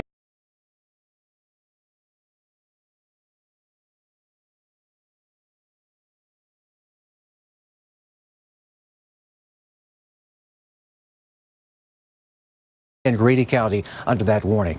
Off toward the north, we've got Cleveland, Grady, and McLean counties, portions of those counties under a tornado warning as well. The Newcastle sirens have been activated now. You're hearing the sirens there, so everybody get to your safe place. And it's probably a good idea just to remind folks that you may be in an area there that you may not hear tornado sirens. So that's why it's so necessary to have a secondary way of getting your warning. Here around the Newcastle area, the sirens are sounding, but if you can't hear them, you've got to have that NOAA weather radio or that weather app that'll go off if there is a life-threatening storm coming your way. And there's certainly is one coming your way here. We're seeing back toward Amber again that circulation very possibly could see some rotation within that area there, just off toward the east of Amber. We saw the live report, the live shot. You're looking at that there. You can see the lightning illuminating the area there. No photographic evidence of a tornado right now, but earlier we had a little bit of a debris signature, then that went away on the Doppler radar, but nevertheless it could come back and we could see a tornado drop out of this at any time. As this continues off toward the northeast, Moore, Newcastle, Norman, all these areas are going to be in line for the possibility of seeing a tornado and damaging winds. Watch out along Interstate 44 there as these thunderstorms are crossing right now. We'll time it out for you. Blanchard by 8:20 into Newcastle by 8:27. Amber, Oklahoma, you're seeing those gusty winds move through that area right now. The University of Oklahoma at Westheimer by 8:35, into Norman by 8:37, and into Franklin by 8:46. So there's the thunderstorms continuing to push through the Amber area right now, off toward the north and east. We'll bring our storm specialist Carl Parker back in, who's watching the radar very carefully here. And what sort of evidence are we seeing now of rotation, Carl? Well, Nick, we're still seeing some areas, some little kinks where there certainly could be a tornado. You see that, of course, it is dark in these live pictures, the sun going down at this time, and that makes it that much scarier. We had a very slow start to the severe season. In fact, a record slow start in terms of tornadoes this year because there was just so much dry and cool air in place, and that has changed in a very big way. And you see this intense storm now with a lot of lightning near Amber. This is a storm that is being warned on for a possible tornado, and we can show you what's going on the radar picture. This is now just south of Oklahoma City, so let's take a look at what's happening on the radar right now. And we've got a tornado warning in effect for Cleveland, Grady, and McLean counties going until 8:45. Looking at the velocity data, things are looking a little bit better. So we saw one scan in particular that was very troubling. I'll go back to that and show you where that was. Right in here, we saw a very tight little circulation right there, just west of Route 92. We also saw some debris associated with that, so I think there probably was at least a tornado for a short time. We're also looking at a big surge of strong wind, and that is now pressing up towards 44. There is still a kink in here, so there's the leading edge right there. There's still a little bit of a kink there, and whenever you've got a kink like that, sometimes they'll loosen up and sometimes they'll tighten up once again. So there certainly is an ongoing threat for a tornado, not just there, but also along other areas of that strong wind. But let's go ahead and take a look at where that's going to be headed in the next few minutes. That coming up towards Bridge Creek at 8:18, at Newcastle at 8:32, and then more by 8:49. So I think we've got a little less of a threat of a tornado, at least for the time being, but that certainly could ramp up once again. And there certainly is a damaging wind threat that is now coming up 44 and moving into 76. We want to keep a real close eye on that. Now, south of that, there's also a tornado warning in effect for Grady County. That's going until 8:30. Here we're seeing a little bit more rotation. You've got a big surge that's coming forward right in there, inflow notch in here. So it's the interface between those two where that rotation is showing up, just like that. And that is now not very far away from Alex and getting ready to come across Route 19. That'll be moving towards Hawkins School at 8:27 and getting into Dibble at 8:44 p.m. Let's circle that, see if we're seeing any debris. In this case, not seeing any debris. So it looks like we've got primarily now just some mid-level rotation showing up in the storm, but we certainly want to keep a close eye on that.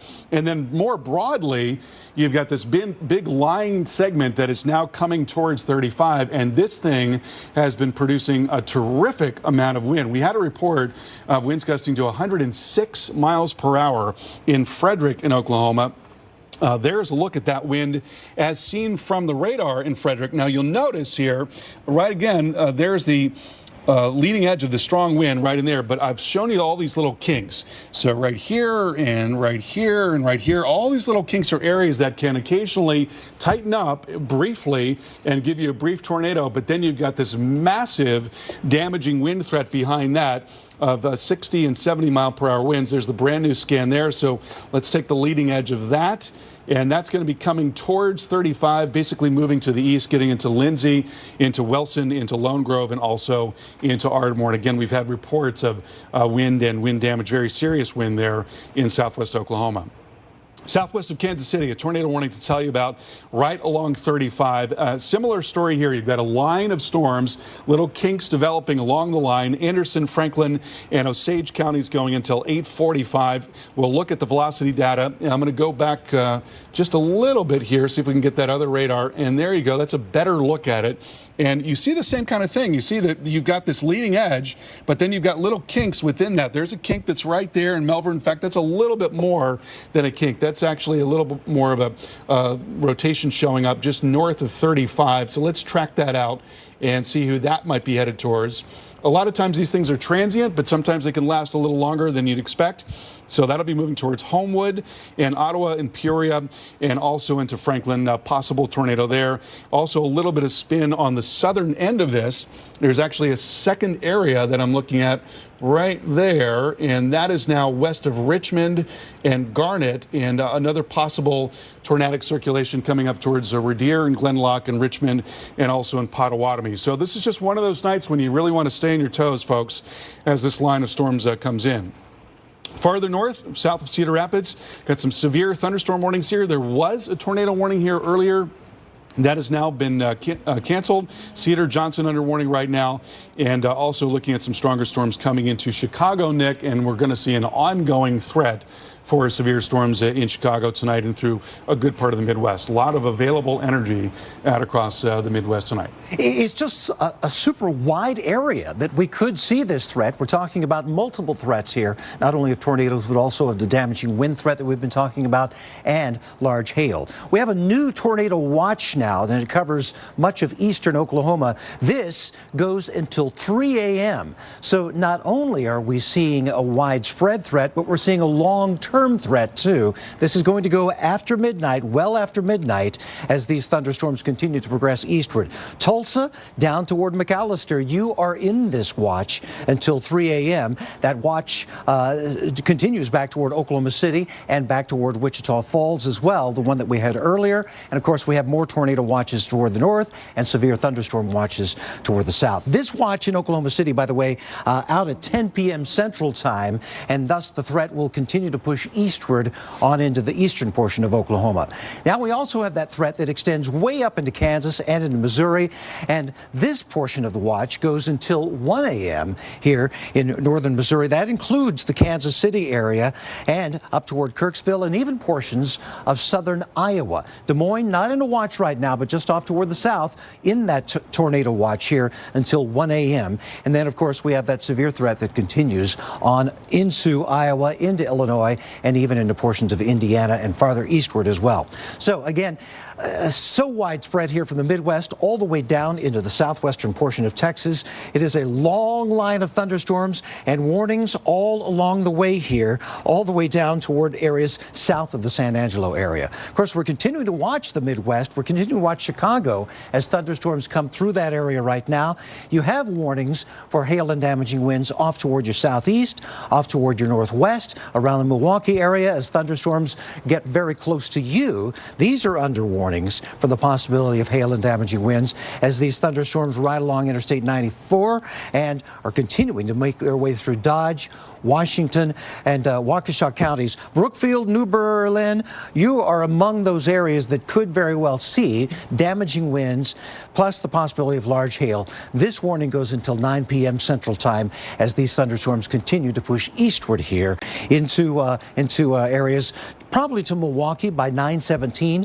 In the meantime, we're watching Heartland for 8:32 into Waukesha by 8:54. We'll find probably these thunderstorms holding their own with the possibility of those damaging winds as they move off toward the east here, toward Lake Michigan. So again, a huge area here where we could see some strong thunderstorms, and these continue to pack a wallop here with a possibility of some large hail within this as well. Rock and Walworth counties off toward the south now in the southern portions of Wisconsin, you are under that warning here until 9:45 for the possibility of hail and damaging winds. Putting the lightning on here, you can see that abundant lightning moving particularly into Chicago and northward now as these thunderstorms progress eastward. Not under a warning here around the Chicago area, but of course, when thunder roars go indoors, you don't want to be outside as these thunderstorms are rumbling through. And we just want to, remind you, it's not even a good idea to go out and stand on your porch. If you want to watch the lightning, do it from well inside, well away from windows. It is nature's light show, and it is pretty awesome to watch, but nevertheless, you want to do that safely. The line of thunderstorms extends all the way down into Texas. Of course, we continue to see those thunderstorms that could produce tornadoes south of the Oklahoma City area. But warnings, solid warnings here of severe thunderstorm warnings all the way from Oklahoma City down toward areas just toward the northeast of Abilene. It is a powerful line of thunderstorms that could produce damaging winds that could topple trees, topple power lines, power outages. We can probably plan on that. Make sure you've got that flashlight handy. Cleveland, Grady, and McLean counties under that warning here for a while longer for the possibility of tornadoes as these thunderstorms continue to move off toward the east. We've been watching, of course, Amber, Oklahoma, as thunderstorms have been rumbling through that area. We've got a storm spotter out there who's been sending these pictures back around the Amber area. And we watch now that the sun has set. It's kind of hard to see, but as those lightning flashes come in, we can get a pretty good look at the clouds here.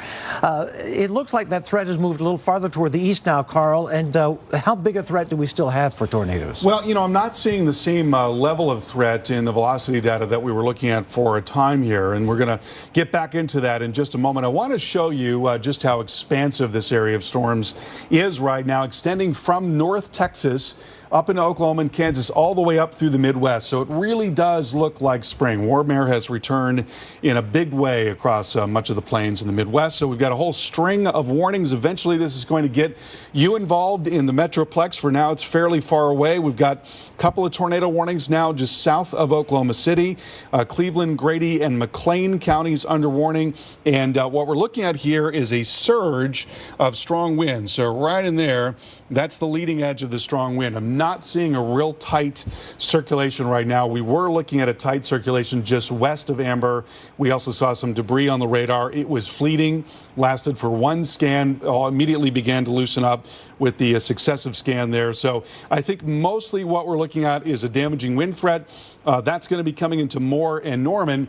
That's not to say that we couldn't see something spin up once again. We got the leading edge of these storms coming through, and occasionally when you get that interface between the strong wind and the inflow that's coming into the storm, you get enough of a torque there to get a pretty good spin going. So that's what we're going to be watching for, but I think we've got a little less of a tornado threat right now and more of a damaging wind threat right up the 44 corridor and also into Newcastle and Blanchard and eventually into Norman. To the south, the tornado warning for Grady County. This is going until 8:30. Now here, you can see, I'm going to try to get rid of Alex here. I can put another town on here that will do that, hopefully. And you can see, as I zoom in a little bit, there is clearly a rotation showing up right there. That's a very well-developed kink that is right at the intersection of 19 and 190. That is now west of Bradley. Let's time that out and see where that's going to be headed in the next few minutes.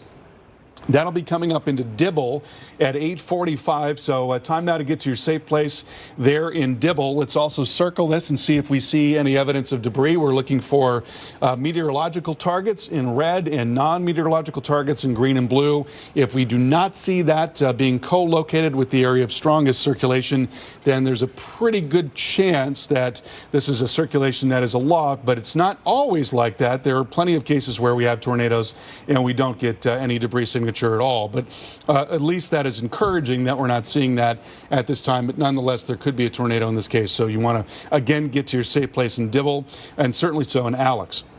Now, this is along the northern edge of this big line segment here, and this thing has been a beast of a windstorm. We've had winds gusting over 100 miles per hour with this storm. That's now coming towards 35. We've been looking at the velocity data, and you can see very clearly the leading edge. And look at the nature of the leading edge here. We talked about the kink right there, but you could make a case for other kinks here. You've got one perhaps right here, and one here, and one here, and even farther south as well. So it's pretty typical when you've got a big surge of wind like this to get these little kinks developing along the leading edge. But what we know for sure is that you've got tremendous straight line wind now moving into Tatum's and Healdton, and that's going to be coming towards 35 as well. So certainly a huge straight line wind threat along with that storm.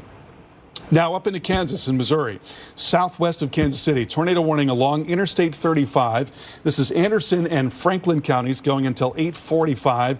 This is a very similar situation. We've got little kinks developing along the leading edge of strong wind. There's one that really stands out. It's right there, and there's a sort of a broader one to the south. I'm going to track this one out.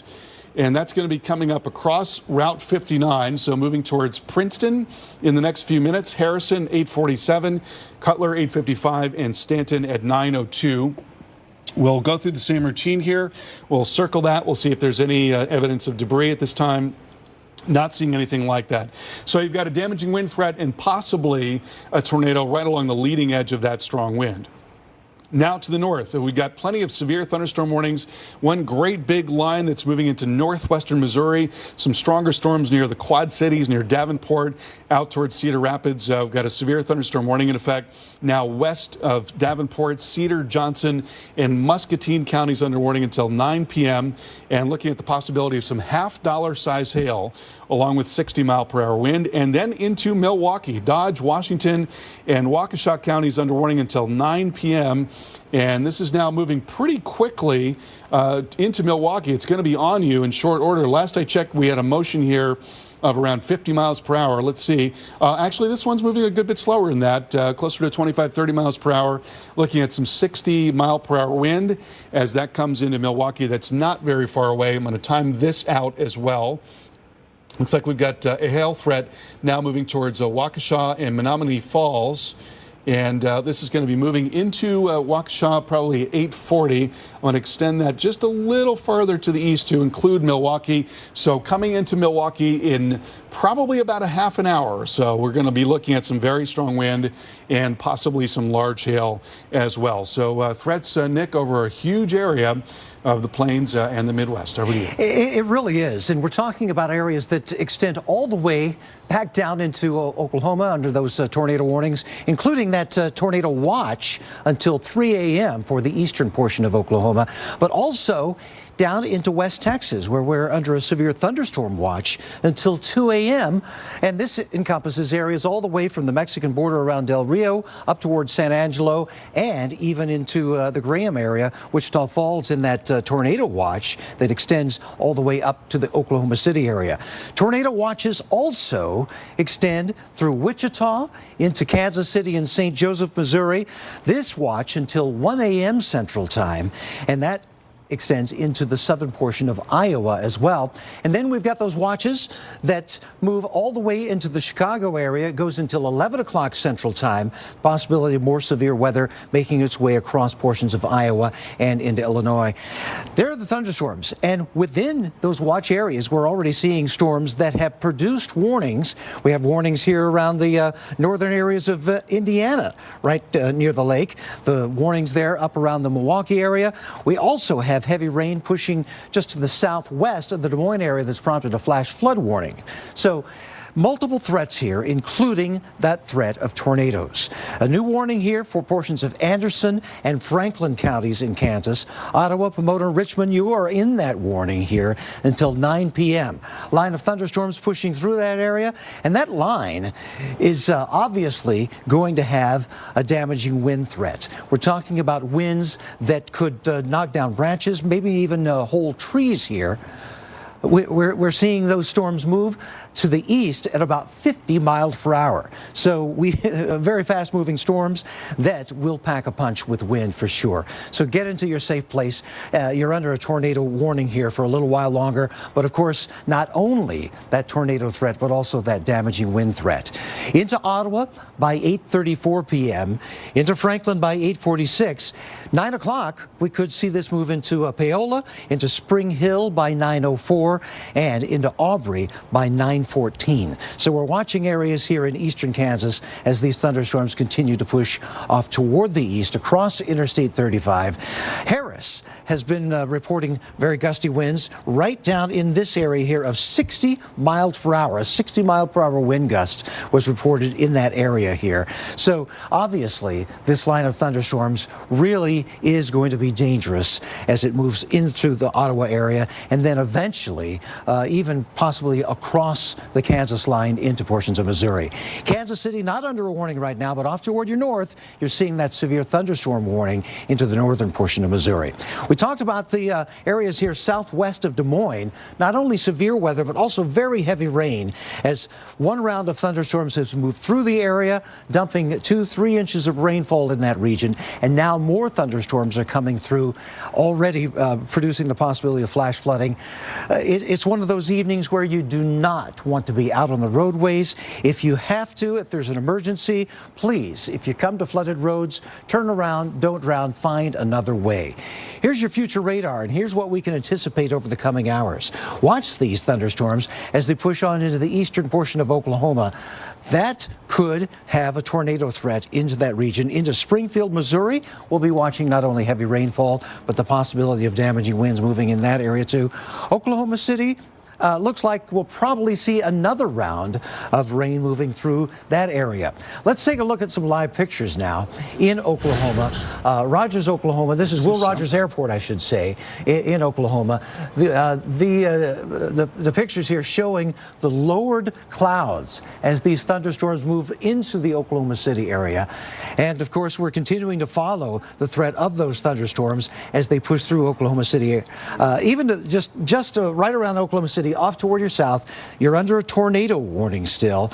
And then even farther south, as damaging winds possibly move through, you could very well see some strong winds from Norman southward. So Norman, you are under that tornado warning.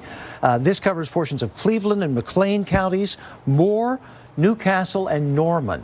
You are going to see these storms move in. Those are the pictures there moving into Oklahoma City now that we're seeing those lowered clouds as those storms move in. Carl, what are we seeing on the radar with that damaging wind and tornado threat? Well, certainly there is a well-developed damaging wind threat here. Let's take a look at the warnings in Oklahoma. We've got some storms not that far away from Dallas and Fort Worth, by the way, so heads up there. You're going to have some stormy weather before too long. Cleveland, McLean counties under tornado warning right now until 8:45. Now, we've been generally looking at a sort of broadening out. This is the leading edge of the strong wind right there. Looks like there might be a little kink developing just west of Norman in that area, so that's going to be something to keep our eyes on. But certainly you've got a broadly speaking, a damaging wind threat that's coming right into the Route 77 corridor in Norman, and then there will be some little kinks, little spin-ups within that line as well. We'll continue to keep our eyes on that and see what it looks like in the next scan. Farther to the south, that tornado warning that was coming up towards Dibble, that has been canceled. You've got a severe thunderstorm warning. You've certainly got a big surge of some strong wind here. There's the leading edge right in there, just past Lindsay and coming up towards Maysville.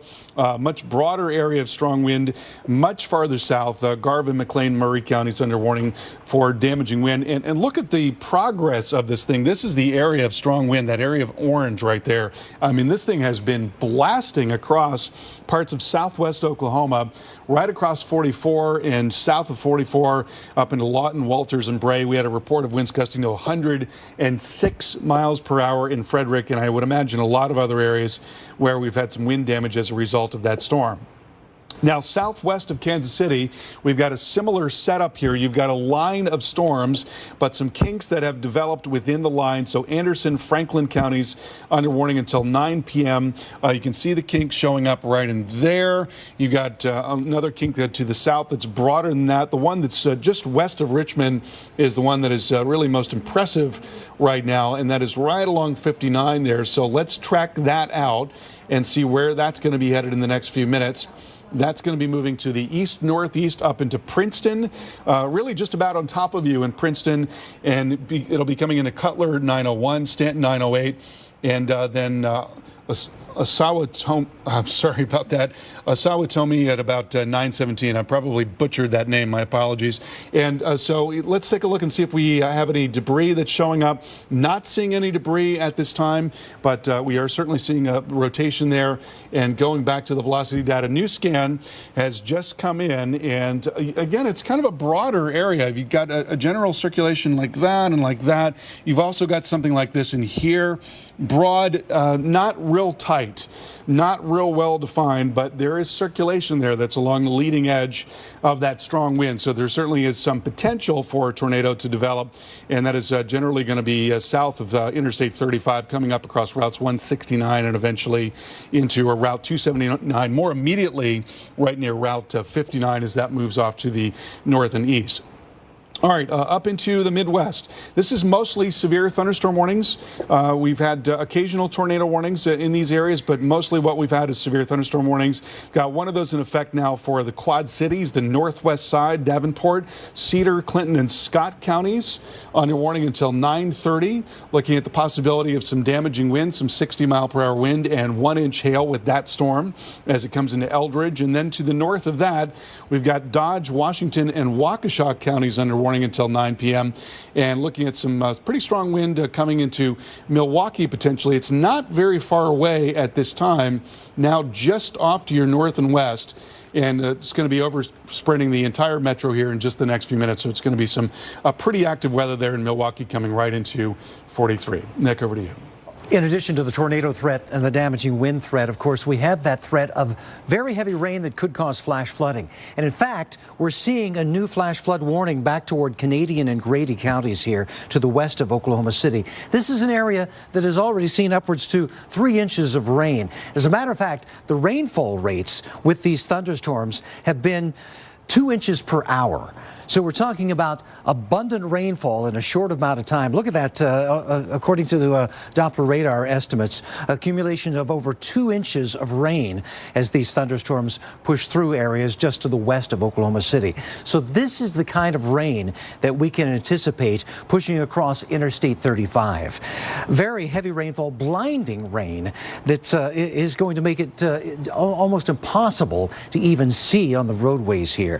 So into Minco, Mustang, and Tuttle, you are under that flash flood warning here until 11 o'clock Central Time as thunderstorms producing heavy rainfall continue to move through the area. We're also looking at the possibility of large hail. This is a Doppler radar estimate of the hail size that we're looking at. And these thunderstorms that produce that rotation back toward the Amber area also have been producing hail that have been at least the size of quarters and even possibly a little bit larger here. So as the hail continues to move with these thunderstorms into and toward the Norman area, we'll have to keep a close eye on the possibility of some damaging hail from this. Even a quarter-size hail can do damage to roofs. It can do damage to your cars, to your vehicles. So obviously you want to get to some shelter for several reasons this evening. You know, you want to save your vehicle, but you also most of all want to save yourself and your family. And you need to get to your safe place here around Norman. As a matter of fact, much of Cleveland and McLean counties still under that tornado warning until 8:45. And this includes the Moore area where the sirens have been activated, into Newcastle, into Norman now where we're seeing that possibility of tornadoes, but also the very big probability of damaging winds that could exceed even 60, even 70 miles per hour as these thunderstorms push through. We had, as Carl mentioned before, even a 106-mile-per-hour wind gust back toward Frederick, Oklahoma. All right, looking at the Doppler radar, we're seeing some evidence of possible rotation here, just off toward the north of the Norman area, off toward the southeast of Moore. So there is several kinks in the lines of these thunderstorms as they push through that could produce a spin-up of a quick tornado in this area here. So that tornado warning still active here, but we're also seeing those thunderstorms now moving out of the tornado warned area, and that tornado warning is about to expire here. We will see if they continue this warning here off toward the northeast. Certainly, we're going to see that damaging wind threat continue off toward the northeast into Valley Brook by 8:42, into Denver, Oklahoma by 8:50, into Hara at 9:03, into McLeod by 9:04, and by 9:18 moving into the Meeker area if these thunderstorms hold up, and we have every reason to believe that they will as they continue to move through an environment that is very conducive for spin-ups of tornadoes as well as for these damaging wind threats and the hail threats too. And also, we've got to mention that flash flooding threat moving through that area too. Again, tornado watch, the latest one now goes until 3 o'clock in the morning Central Time, and that covers areas here east of Oklahoma City, including McAllister up toward Muskogee and into the Tulsa region here too. So we'll continue to follow these thunderstorms all the way through areas of eastern Oklahoma until after midnight, and our coverage will continue here into the wee hours of the morning as these thunderstorms really could hold their own with a powerful punch as they move into the eastern portion of Oklahoma. So we're continuing to watch the Oklahoma City area as thunderstorms push through that area, but we're also watching areas of West Texas. This severe thunderstorm watch goes until 2 a.m. and it covers areas east of Fort Worth along I-20 out toward Abilene and on down toward the San Angelo area too. We are seeing warnings here to the northeast of Abilene and to the south of San Angelo. These thunderstorms continuing to have the possibility of damaging winds into Young County, Graham, Newcastle, and Olney. Under that warning is here until 9 p.m. We want to take you back now toward areas towards St. Joseph, Missouri. That's where our own Mike Seidel has been watching thunderstorms move through. Earlier, we checked in with him and we saw that shelf cloud moving in. We saw the rain beginning.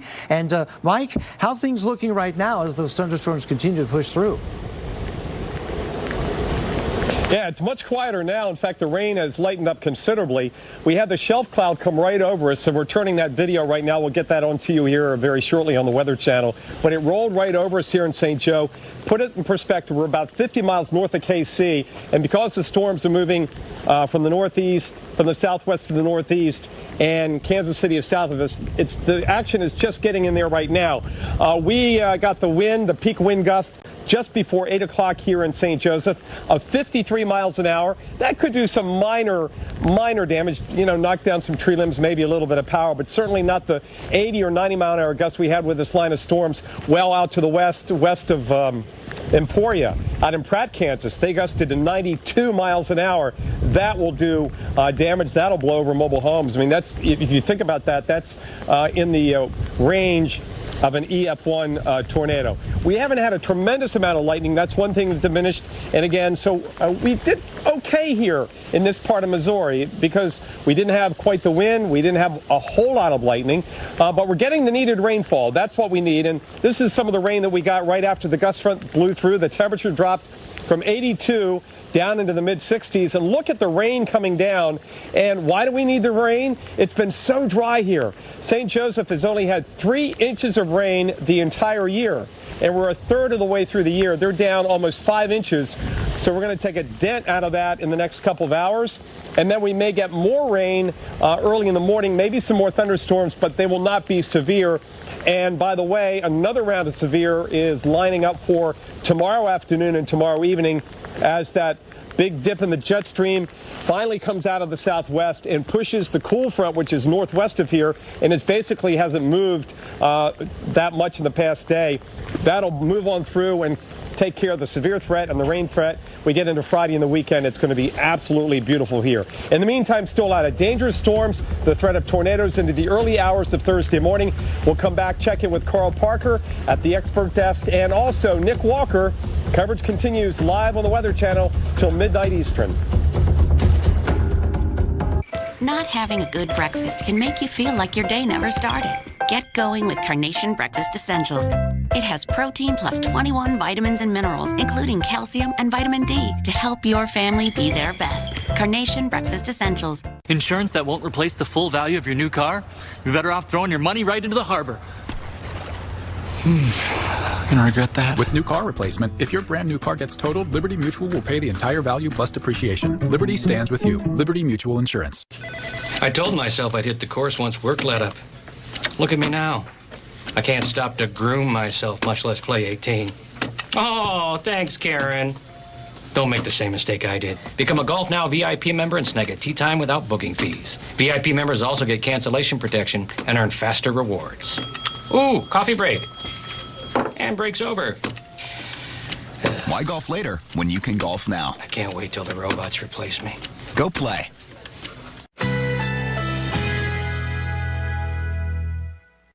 Currently in our area, 61 degrees with a thunderstorm.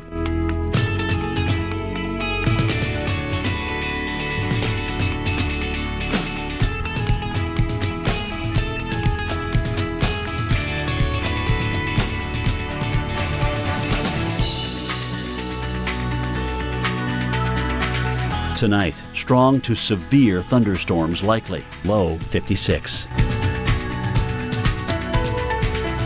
Thursday, afternoon thunderstorms developing, windy. A few storms may be severe, high 84. Thursday night. A few clouds from time to time. Low 55.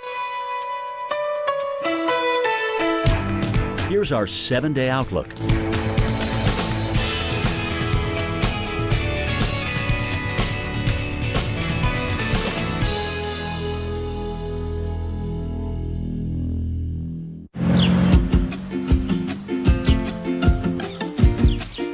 I'm here for an important reason. Colon cancer screening. If you're age 50 or older and at average risk, Cologuard finds cancer and precancer. And it's a non-invasive test you can use at home. In fact, I'm as easy as get, go, gone. How do you get me? Your doctor orders me, and I'm delivered directly to your doorstep. There's no need for time off or special prep because I use the DNA in your stool to find colon cancer. Then you just go. I mean, collect your sample. Then I'm gone. Just ship me to the lab. Gotta go. Cologuard is intended for individuals at average risk for colon cancer. Cologuard is not for high-risk individuals, including those with a history of colon cancer or polyps, IBD, certain hereditary cancer syndromes, or family history of colon cancer. Cologuard, colon cancer screening that's as easy as get, go, gone. Ask your doctor if Cologuard is right for you. People everywhere are confusing Quilted Northern for robes. They're both cushiony, comforting, and add elegance to your home. But Quilted Northern is not a robe. It's just really nice toilet paper. So I've got an interview and a date tomorrow. Double duty calls for a designer suit. Ready for the corner office. Mm-hmm. And the dance floor. Now at Men's Warehouse, take 60% off select designer suits, plus it's buy one, get one free on select items. You're gonna like the way you look in a designer suit. Introducing the all-new DR Leaf and Lawn Vacuum. Now at our lowest price ever. The DR cleans up acres of leaves and grass while you mow. In the spring, collect dead grass, wet leaves, and twigs from storm damage. Come summer, the DR makes a great high-capacity bagger. And in the fall, turn days of raking into a drive in the park. When it's time to unload, nothing could be easier. Look, just one hand. Plus, with the collector top removed, you've got a rugged utility cart that's great for all kinds of hauling chores. The DR is the most powerful, most versatile lawn machine you can buy. Call 1-800-795-0403 for a free buyer's guide and DVD. Try a DR Leaf Vac on your own property for 6 months. Free shipping is now in effect, and our easy financing plan lets you make low monthly payments. That's 1-800-795-0403. Online at drleafvac.com. It is a very brutal place to work. Anything can happen. All new Highway Through Hell, Sunday nights at 8 on the Weather Channel.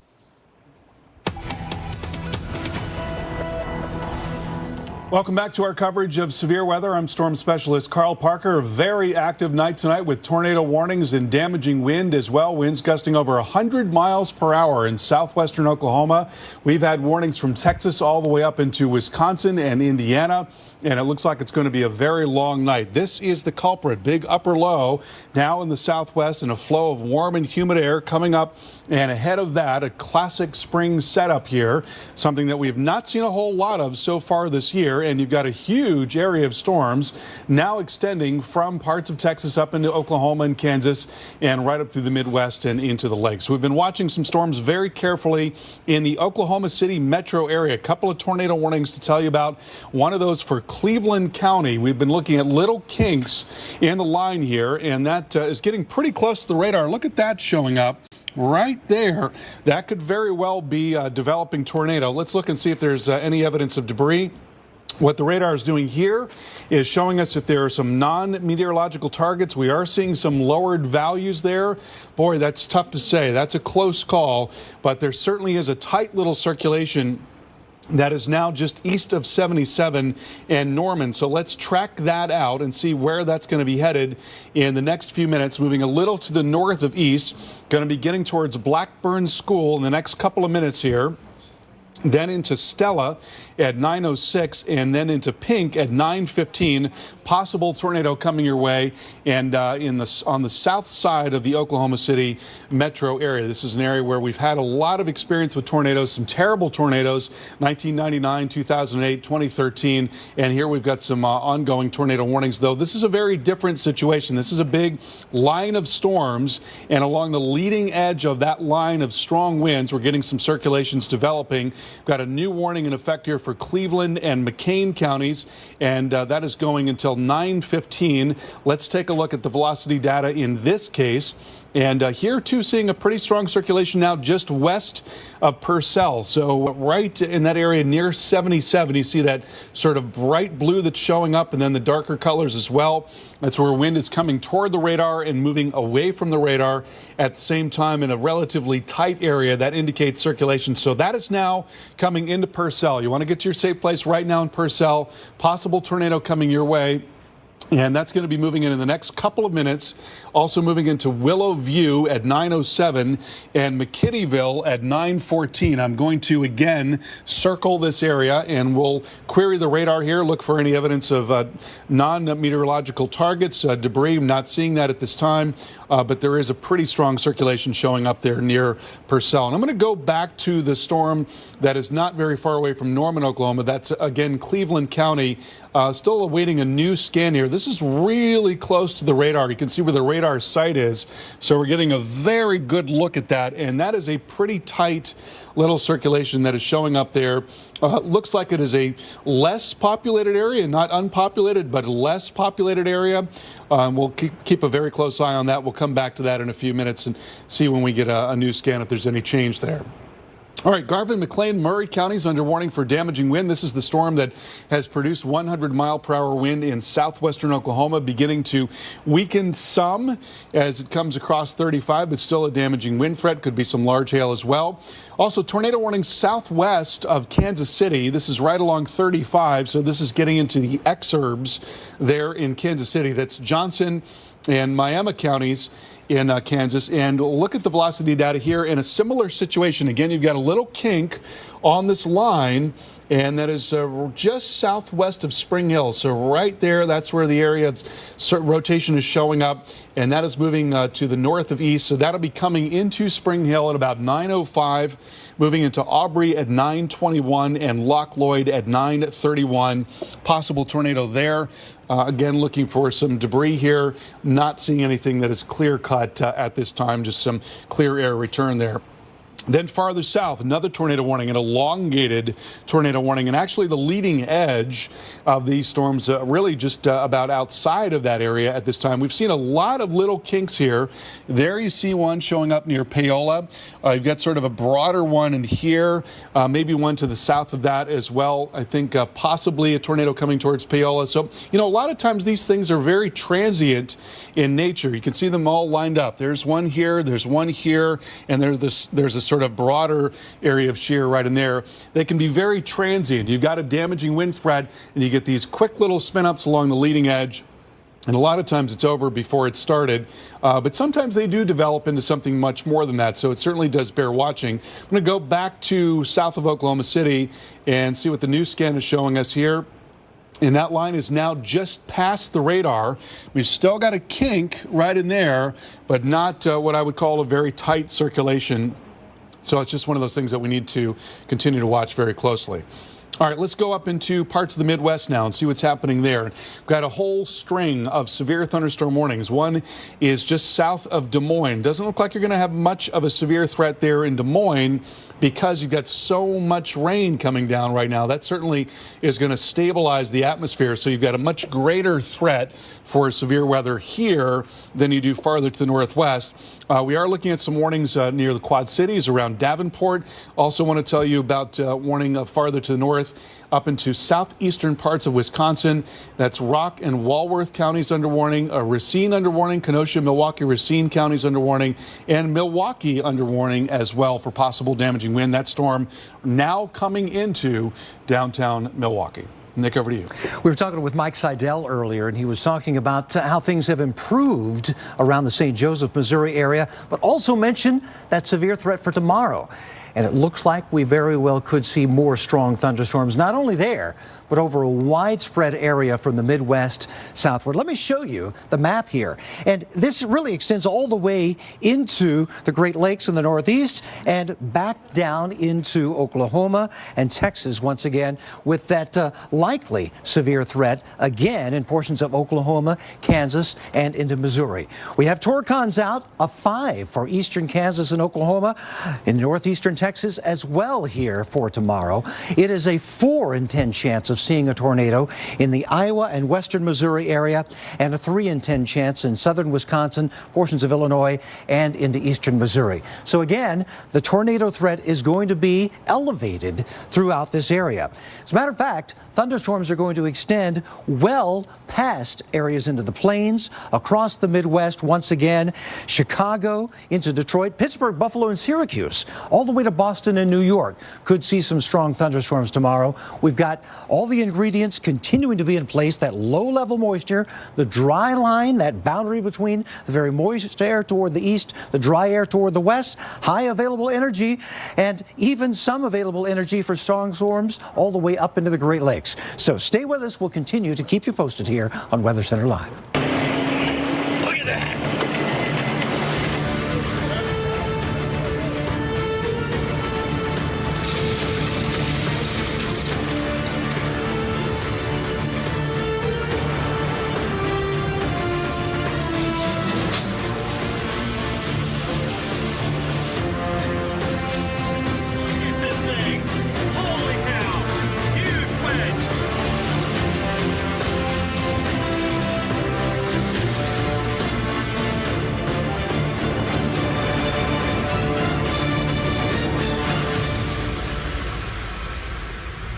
Severe storms tonight stretching from Texas to Illinois.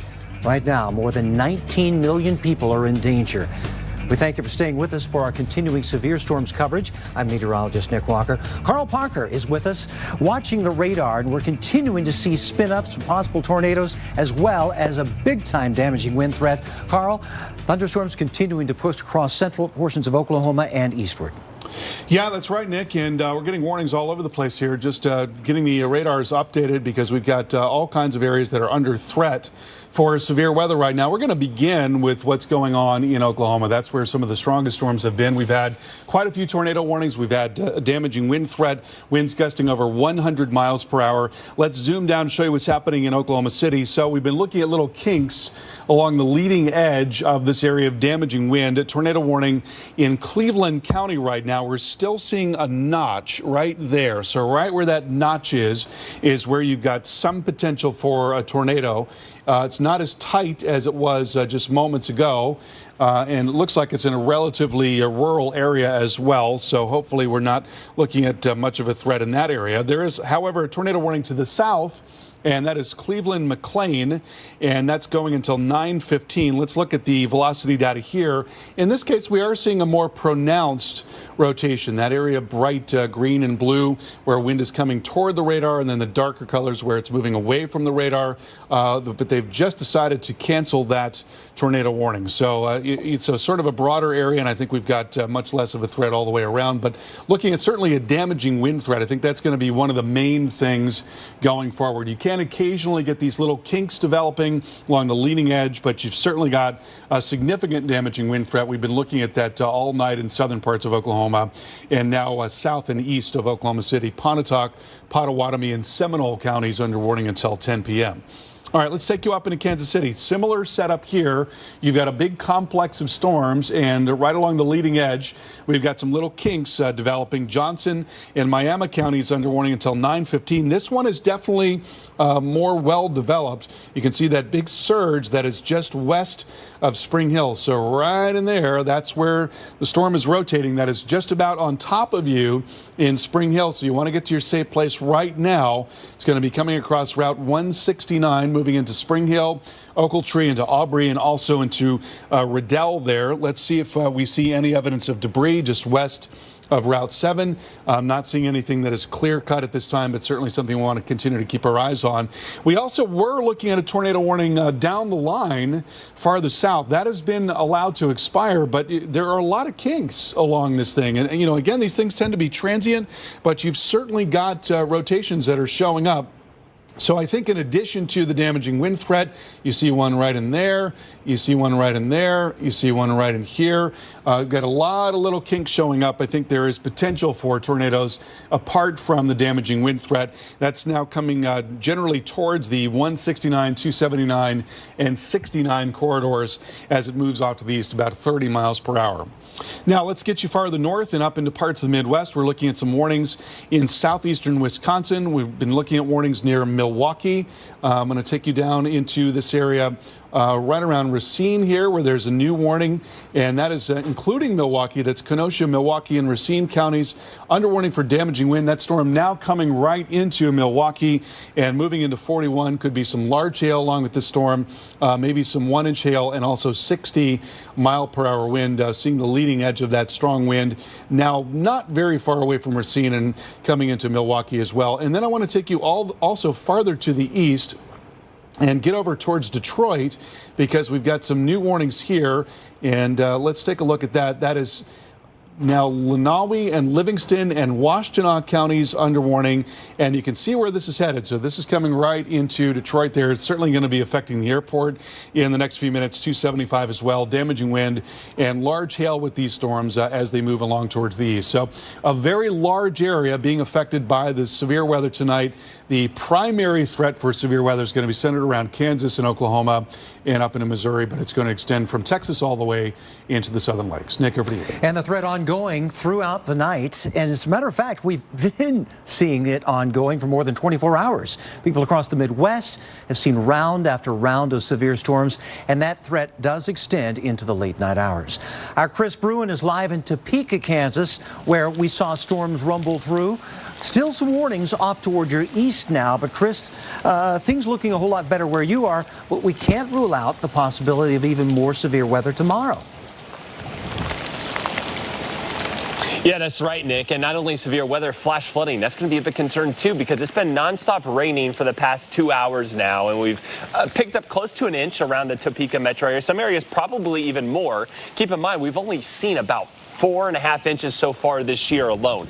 So we need the rain. We're actually 5 inches short here than what you would expect this time of the year for 2018. So we do need the rain. However, too much of a good thing isn't always a good thing either. So no flooding issues as of yet, but keep in mind, this is only the beginning. We've got more showers which will develop overnight and another shot for stronger storms tomorrow. Now, for the time being, the tornado risk has diminished here, at least in Topeka. We've got the cold air. We've got the north wind coming in. Temperatures, boy, have they cooled down. When we got here later this afternoon, we were up in the 80s, and heat indices were around 90 degrees. Now that has significantly dropped. We had south winds. Now the wind's coming completely out of the north at a pretty brisk pace, bringing with it some more heavy showers. So we've seen close to an inch of rain, and those temperatures, they're right around 60 degrees. It was incredible at just how quickly the temperature fell as that gust front, that cold front out ahead of that leading edge of showers and storms that's just about ready to knock on Kansas City door, dropped. How quickly that drops. All right, if you take a look at the radar, you can see where the rain is. We're still on the back edge, just some lingering heavier showers. Looks like it will wind down over the next 30 minutes or so. And then we'll see some more scattered activity kind of pop up overnight. So don't be surprised to wake up at 3, 4 in the morning, or even as you're getting up for work tomorrow on Thursday, to be woken up by thunder and lightning. And then another risk for some scattered thunderstorms, maybe some isolated supercells, and can't even rule out the risk of a tornado as we go into today on Thursday. So take a look at the timing. We'll continue to track this off towards the east. It's a slow mover, so heavy downpours, some ponding on the roads for at least a time being. And remember, if you come across a flooded road, you want to turn around, don't drown. That's what we're going to be dealing with here, not only across eastern Kansas, but pushing into Missouri. Keep in mind, Kansas does have tornado shelters all along their major highways, including I-70 and I-35, the Kansas State Thruway. So if you do get stuck on the road during a tornado warning, there are spots you can go to for safety. We'll have much more coverage on the severe weather threat right here on the Weather Channel when we return. So you'll be here to help if I need you? I got you. What about here? Yep. here? Yes, Carl. And here's Sir Robert from State Farm. If you invite me. Go with the one that's here to help life go right. State Farm. I was born during the winter of '77. I first met James in 5th grade. We got married after college and had twin boys. But then, one night, a truck didn't stop. But thanks to our Forester, neither did our story. And that's why we'll always drive a Subaru.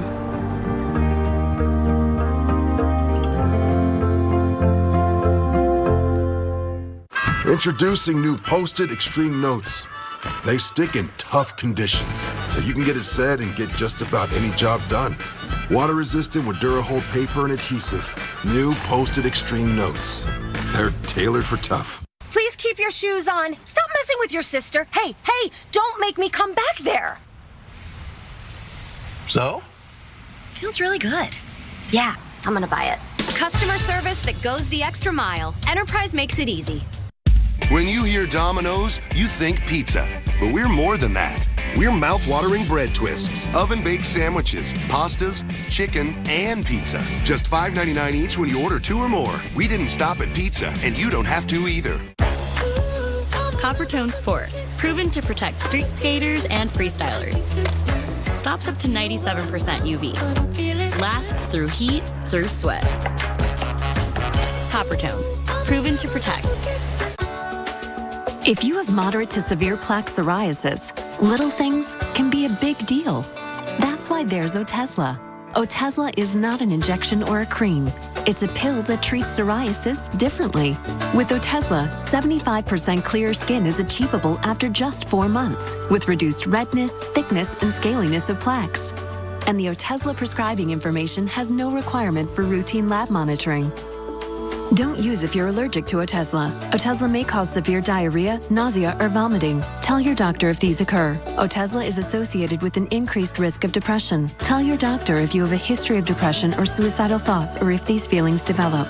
Some people taking Otezla reported weight loss. Your doctor should monitor your weight and may stop treatment. Other side effects include upper respiratory tract infection and headache. Tell your doctor about all the medicines you take and if you're pregnant or planning to be.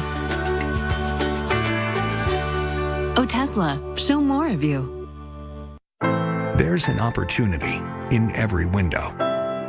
So start your day opening the window to your weather with Jim Cantori, Stephanie Abrams, and Jen Carfagno looking out at the stories and the science behind your forecast. Open up your mornings with AMHQ on the Weather Channel.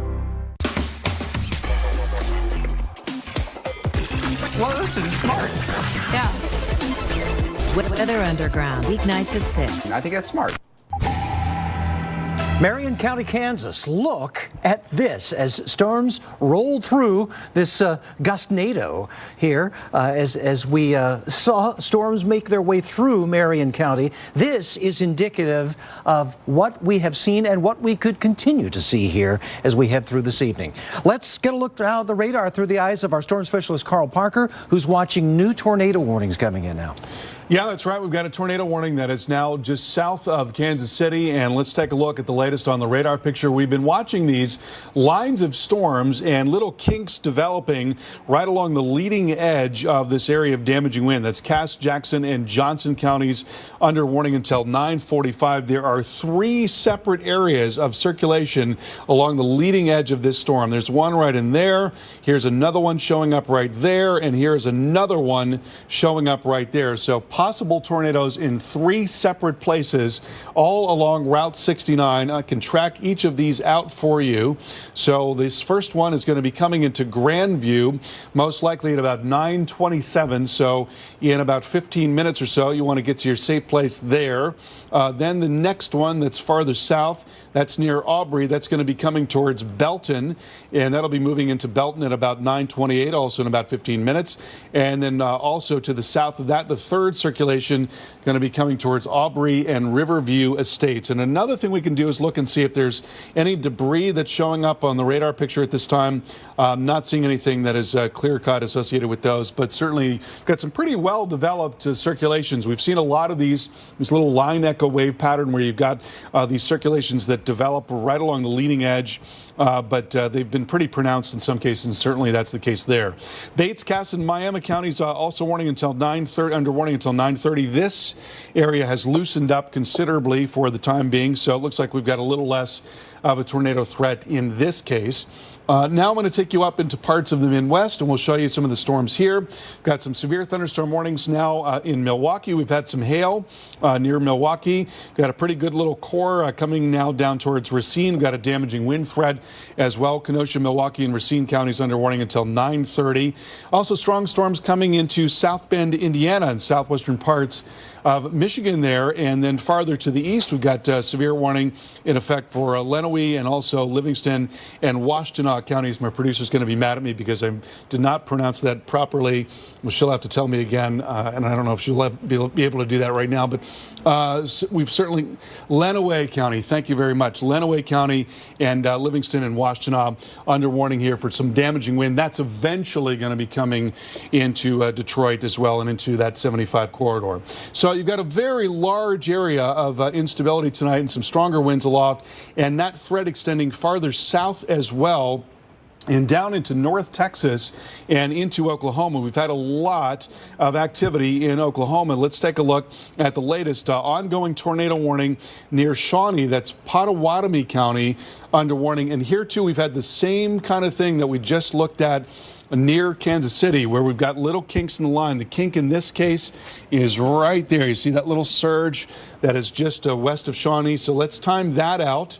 And that's moving off to the east-northeast. That'll be coming into Clarks Heights at 9:23, Shawnee Regional 9:27, and Johnson at 9:40. Possible tornado coming your way. And then more broadly, there's a damaging wind threat over a very, very large area. Pontotoc, Pottawatomie, Seminole counties under warning until 10 p.m. And then farther to the south, we've got an area that is under warning as well. Also wanted to jump back there quickly and take a look at some of these warnings in North Texas. Right now, we've got some strong storms that are off to the west of Dallas. It looks like our radar is dropping out for some reason. But these warnings have thinned out considerably. So it may be that we don't see as much of a threat there in North Texas as we thought we might just a little while ago. But certainly there's a very large area of concern for severe weather, that extending from Texas all the way up through parts of the plains and the Midwest and right into the southern lakes as well. Nick, over to you. All right, we've been getting reports in of damaging winds, obviously around Oklahoma City and areas off toward the west. Also around the Kansas City area, we're seeing strong winds move through that area too, particularly southward now, where we have a couple of tornado warnings to tell you about. One here for Cass, Jackson, and Johnson counties here. Portions of those counties under warnings now as these thunderstorms move from Kansas across the border into portions of Missouri right now. They're right near the border and extending all the way here from Olathe into areas of Missouri.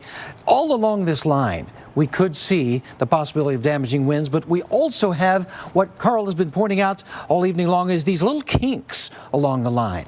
This could cause at least a brief spin up of maybe a tornado. Some rotation right along that line of thunderstorms could mean a tornado.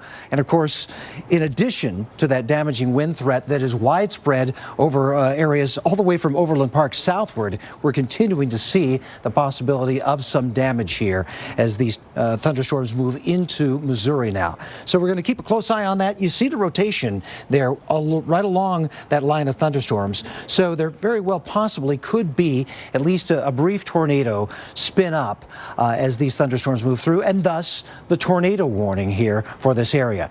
And we're going to track this out for you. And as this moves eastward into the Belton area by 9:20, you need to be taking shelter. Get to your safe place around Grandview. You're going to see this move into your area about 9:21, into urgent care by 9:22, Lee's Summit by 9:31, and the Lee's Summit Medical Center by 9:34. If you are in the path of this storm, you need to be getting to your safe place right now. Gather up your family, even if the kids are in bed, get them out, get to your safe place, the lowest level of your home, away from windows, and please act fast. And don't, whatever you do, don't go out and try to, see a tornado. It's dark. dark. It's also a lot of heavy rainfall that could obscure your view from this. And even if there is not a tornado, there's bound to be those damaging winds that really could kick up something and cause some damage as well as injury. So we're watching that line of thunderstorms continuing to push eastward. Here's the line that's moving into Belton by 9:24, into Raymore by 9:29, there into Pleasant Hill by 9:42, and Oak Grove by 9:51. So that's the latest that we think these thunderstorms are going to be moving toward you now as they move into the Belton and Lee Summit and Pleasant Hill areas over the next several minutes. Now moving out of Kansas with those kinks right along that line of thunderstorms. In addition, there's a lot of lightning with this. And of course, you do not want to be outdoors. You don't even want to be out on a porch when there's lightning of this magnitude coming in with these thunderstorms. The number of strikes here, just within the last 15 minutes or so, has been 77. So there's numerous strikes within a very, very tight area right with these thunderstorms here into the eastern portions of Kansas. So tornado warnings are out for the possibility of those possibility of tornadoes as well as that damaging wind threat. Here's another tornado warning off toward the south now. Again, this moving from Kansas into Missouri over the next several minutes. This includes portions of Bates, Cass, and Miami counties. Drexel, Freeman, and Middle Creek, you are in line to seize these thunderstorms. And there is a little notch there, as you can see, just to the east of the highway. So we very well could see a strong thunderstorm that could spin up a tornado in that area as this moves off toward the northeast. So it's moving at a speed of about 40 miles per hour now. So it is going to have a damaging wind threat as well as the tornado threat as it moves into Middle Creek by 9:22, into Freeman by 9:39, Everett at 9:41, Harrisonville by 9:52, and just after 10 o'clock into Garden City. So we're timing out these thunderstorms. We're continuing to watch them very closely. Let's head back to our storm specialist, Carl Parker, now, who's watching these storms continue to push through. Well, welcome to spring, Nick. Huh? All of a sudden, yeah. I mean, gosh, you know, we had such a quiet start to the severe season, and things have really taken off in a very big way here. We're looking for a lot more in the way of severe weather tomorrow as the system that's now in the southwest is coming out into the Midwest, into the plains, even the Northeast, looking at some severe weather potential tomorrow. Let's get a look at what's happening in Kansas City right now and show you the tornado warning that is ongoing south of Kansas City and the south side of the metro. That is Cass, Jackson, and Johnson counties under warning until 9:45. We've been looking at some pronounced kinks. There are three separate areas that are rotating right now. There's one here that is just west of Grandview. That is actually getting pretty strong west of Grandview. We've got another one that is west of Belton, and then another one to the south of that, and that is now... Okay, so we've got a tornado with that middle storm per spotter. We've got a tornado apparently with the storm that is west of Belton. So we know at least one of those is now producing a tornado. Looks like we just got a brand new scan in, and we got half of the scan. We'll get the whole scan, the rest of the scan in a moment. Let's take a look and see if any debris is showing up. Not seeing that, though. That is a scan ahead. Okay, so there's the latest scan. So you can see how this has progressed. And we can get down even a little bit closer. And first of all, let's deal with the one where we actually did have a report of a tornado. Sorry, I'll get rid of those circles there. So right in there, you've got a circulation, reported tornado with that's coming right into Belton right now and towards 49. Please get to your safe place right now in Belton as well as in Raymore and along Route 58. Again, I'm going to look and see if there's some evidence of debris. Difficult to say because we tend to get that sort of return there where you got the inflow coming in, right? Where you see the inflow coming in right in there. We tend to see those lowered values, so that is not a clear-cut case there. We're also seeing a very strong circulation showing up near Grandview, although it does appear to be broadening out. It's strong, but it's broad right there and near Grandview. Again, I'll look and see if there's some evidence of debris. That's interesting. Look at this, how this is kind of wrapping in just like that. So there's definitely a pronounced circulation there, but whether or not that's actually a tornado is difficult to say. There's certainly a surge of strong wind that is coming into Grandview right now. Then let's go to the south. There's the one to the south. That is a little bit looser. That's Riverview Estates. So I'll zoom back out and we'll time out all of these one more time to give you a sense of who's going to be affected and when. And so Lee's Summit, possible tornado coming your way, 9:38. And then for the one to the south, this is the one where we had a reported tornado. That's going to be moving into Raymore and Greenwood at about 9:43. Then the one to the south of that, that's going to be coming towards Pleasant Hill eventually, but Harrelson and Coleman more immediately. Coleman at about 9:37. So possible tornadoes with all three of those circulations. But again, we had a report of a tornado with that middle one there, and that is now just west of 49. There's also a tornado warning to the south, Bates, Cass, and Miami counties. In this case, we've got a sort of a broader area of rotation. It's much, much broader, much looser. I don't think, at least for the time being, that we've got as much of a tornado threat with that. Then let's go into Oklahoma, where we have some ongoing tornado warnings here. And again, you've got the same kind of thing. This is a line of storms, leading edge showing some little rotations developing. Pottawatomie County under warning. Look at that. That's actually a very tight little circulation there. That could very well be a tornado right in there. Very tight, and let's see, and Sarah's telling me we've got it, and look at that. Got a little bit of debris showing up, but that certainly is an interesting placement there. So I think we've got most likely a tornado now just southwest of 177 near Brooksville and lifting off to the northeast. So let's see where that's going to be headed here in the next few minutes. I'm going to zoom out just a little bit, see if we can get some towns to show up on this here. It looks like a more rural area. And yeah, it looks like it's going to continue to be a more rural area even farther out. So this will be passing to the south and east of Brooksville and crossing 177. So anywhere along 177 that is east of Brooksville, a possible tornado. Looks like we do, in fact, have a tornado. Some debris showing up, and that's a very tight circulation there. Then to the north of that, that tornado warning has been canceled.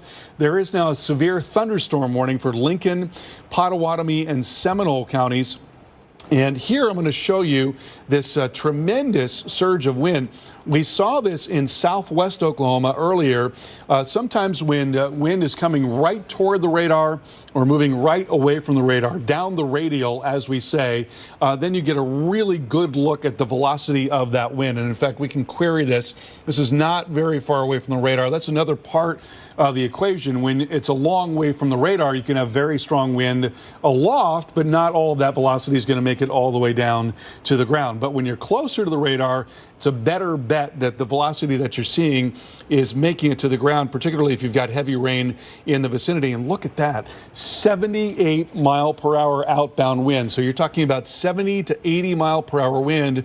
And I'm guessing just based on the distance that we're looking at here, this is probably somewhere around 1,000 feet off the ground. Now let's circle this area of strong wind. Let's see if there's some really heavy rain there that's going to help to bring that velocity down. There is indeed very heavy rain there. So you're talking about some exceptionally strong wind that is now south of 44 and near Meeker and towards Shawnee as well, lifting off to the northeast. That'll be coming into Chandler, into Belmont, into Prague there, Stroud, and also into Paden. And we're talking about the possibility of some, I think, 60 to 70 mile per hour wind along with this as it's moving on through.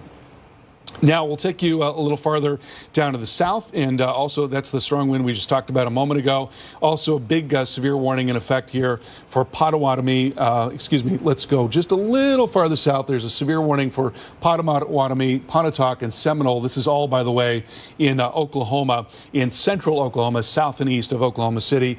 And again, here we've been looking at very strong wind. Now, in this case, you don't see that bright orange and red showing up, and the reason why is because the velocity is traveling in this direction. It is perpendicular to the radial. See the radial coming down as it sweeps across there?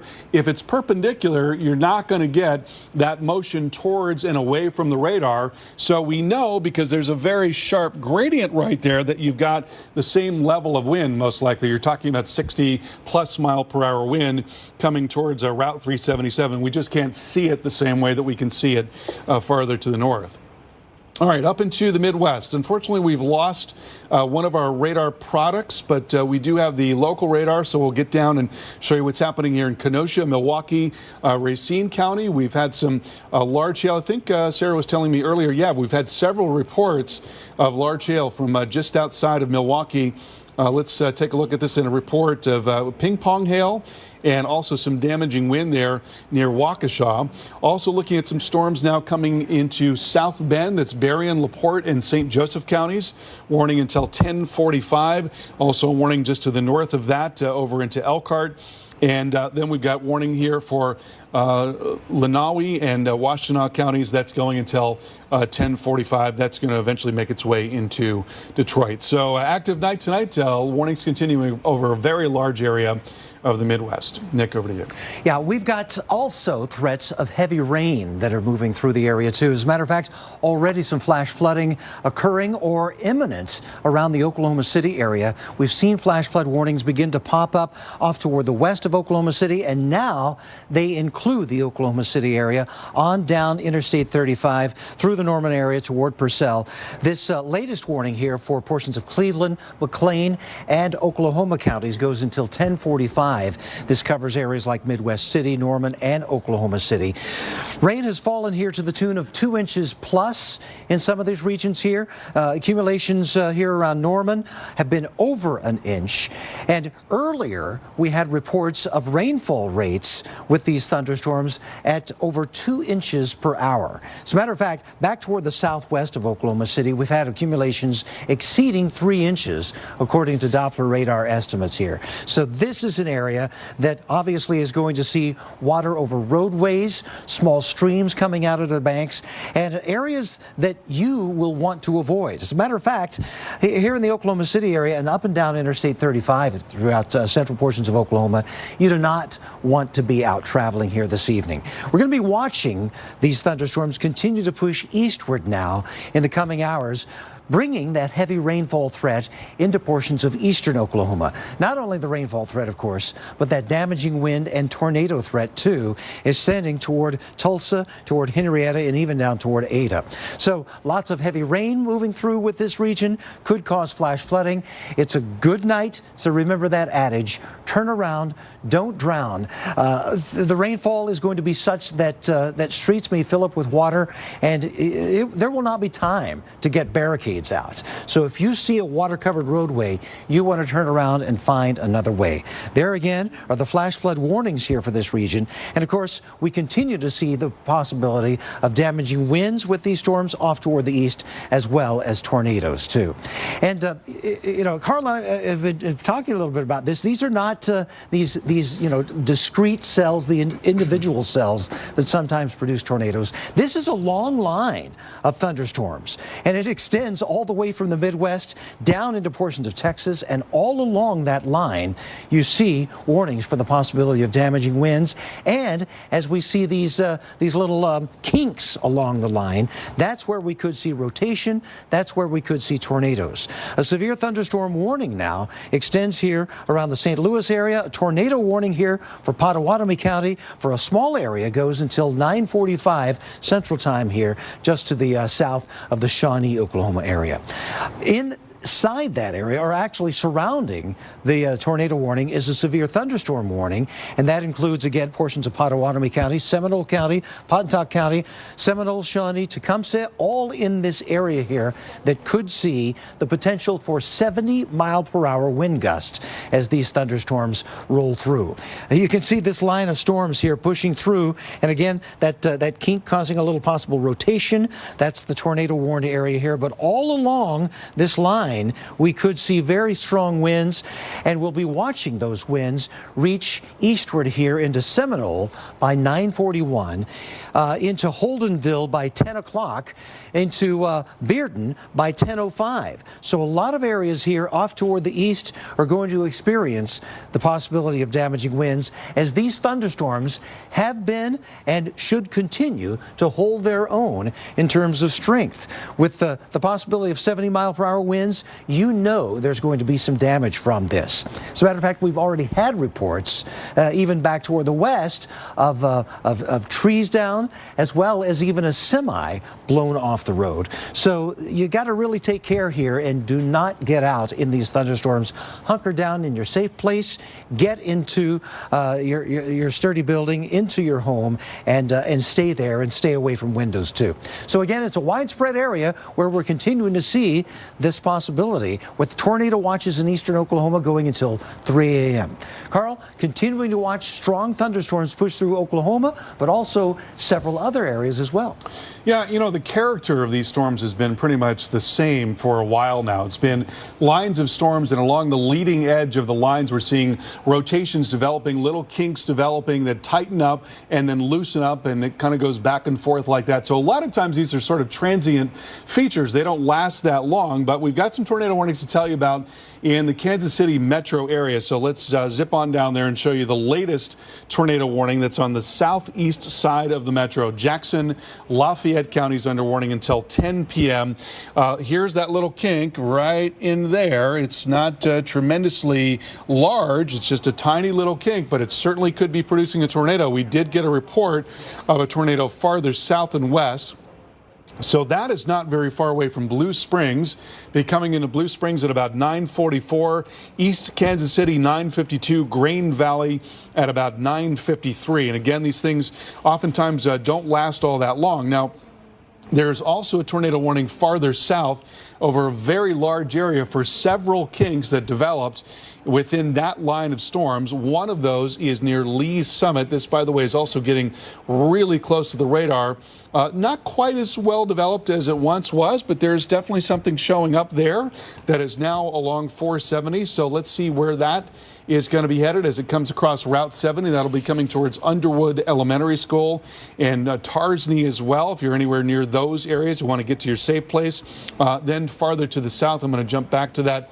Then farther to the south, another circulation near Pleasant Hill, and that is right about in here. We actually had a report of a tornado near Belton earlier with a circulation that was in between these two that does not appear to be as well defined right now. Heads up in Pleasant Hill, possible tornado coming your way, 9:46, and it's going to be getting into Kingsville at about 10:08.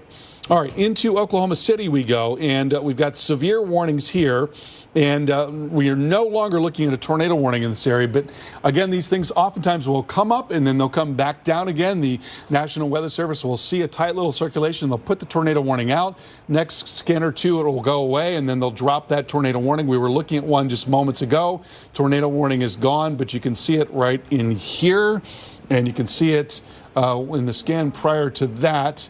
I'm going to go back just one more step here, right in there, showing up really well right in there. So moving right along, and in this most recent scan, it's not really showing up as much. You've got a little bit of a kink there, but it's not as well defined. And so they decided to go ahead and let that tornado warning go. What we are seeing coming up along 44 is a tremendous damaging wind threat. This is Lincoln, Pottawatomie, Seminole counties. Now, sometimes on the radar, we get a really good look at the wind. And this area of bright yellow right in there, that is very strong wind. I'm going to query this. We're fairly far off the ground at this point. We're probably, let's say, 1,500 feet off the ground. I'm not precisely sure. But look at that. That is an outbound velocity of 84 miles per hour. So if we've got heavy rain where we've got all of that velocity, then we know that there's a pretty good chance that a lot of that is making it down to the ground. It may not be as high as 84 miles per hour, but it certainly could be as high as 60 to 70 miles per hour. And we certainly do have a lot of very heavy rain there as well. So tremendous wind now showing up. This, by the way, is in eastern Oklahoma. This is now east of Oklahoma City. The worst of that is coming into Prague there and moving towards Route 377 as well. In fact, I can zoom out just a little bit so we can time this out and get a sense of who is going to be affected by this really strong wind.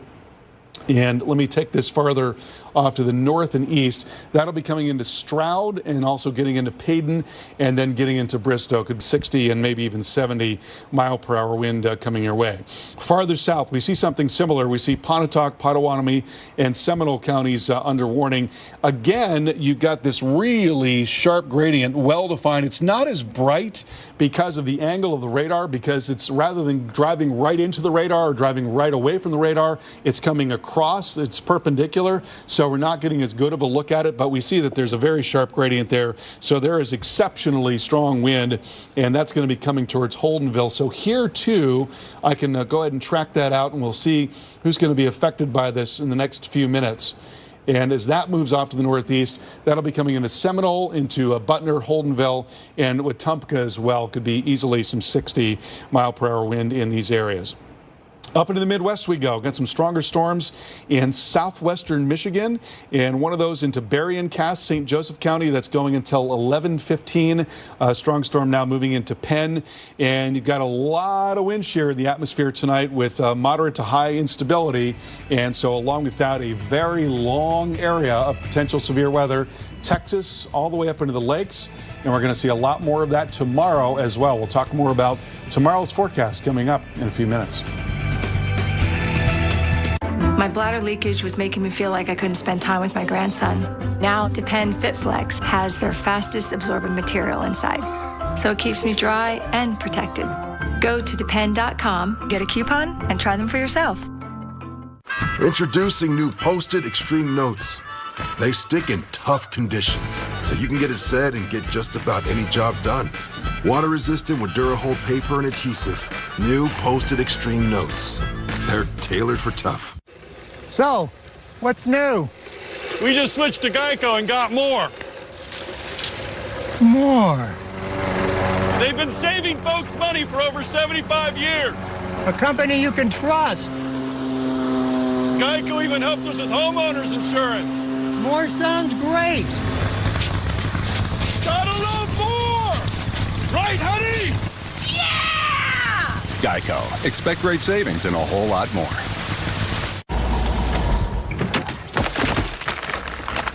No.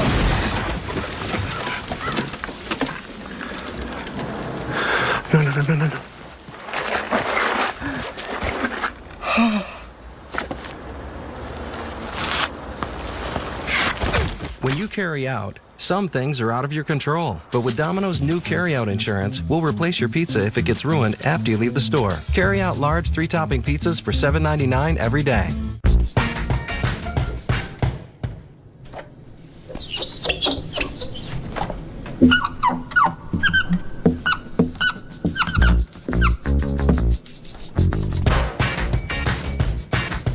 Don't wait for a chip like this to crack your whole windshield. With Safelite's exclusive resin, you get a strong repair that you can trust. Plus, with most insurance, a Safelite repair is no cost to you. Really? Safelite Repair, Safelite Replace. Stouffer's presents. Are you cooking with paper? Uh-huh. New Stouffer's seasoning wraps. Place chicken on the wrap, fold, and cook for deliciously juicy chicken. New Stouffer's seasoning wraps. Please keep your shoes on. Stop messing with your sister. Hey, don't make me come back there. So? Feels really good. Yeah, I'm gonna buy it. Customer service that goes the extra mile. Enterprise makes it easy. There's nothing small about your business. With Dell Small Business Technology Advisors, you'll get the one-on-one partnership you need to grow your business. The Dell Vostro 15 laptop. Contact a Dell advisor today. Feel the clarity of non-drowsy children's Claritin allergy relief, the #1 pediatrician recommended non-drowsy brand. Because to a kid, a grassy hill is irresistible. Children's Claritin. Feel the clarity and live Claritin Clear. Like a supermarket, the dark web is where identity thieves buy and sell your personal information. But now you can protect yourself with Experian. Get a completely free dark web scan to see if your identity has already been compromised. Go to Experian.com/free scan.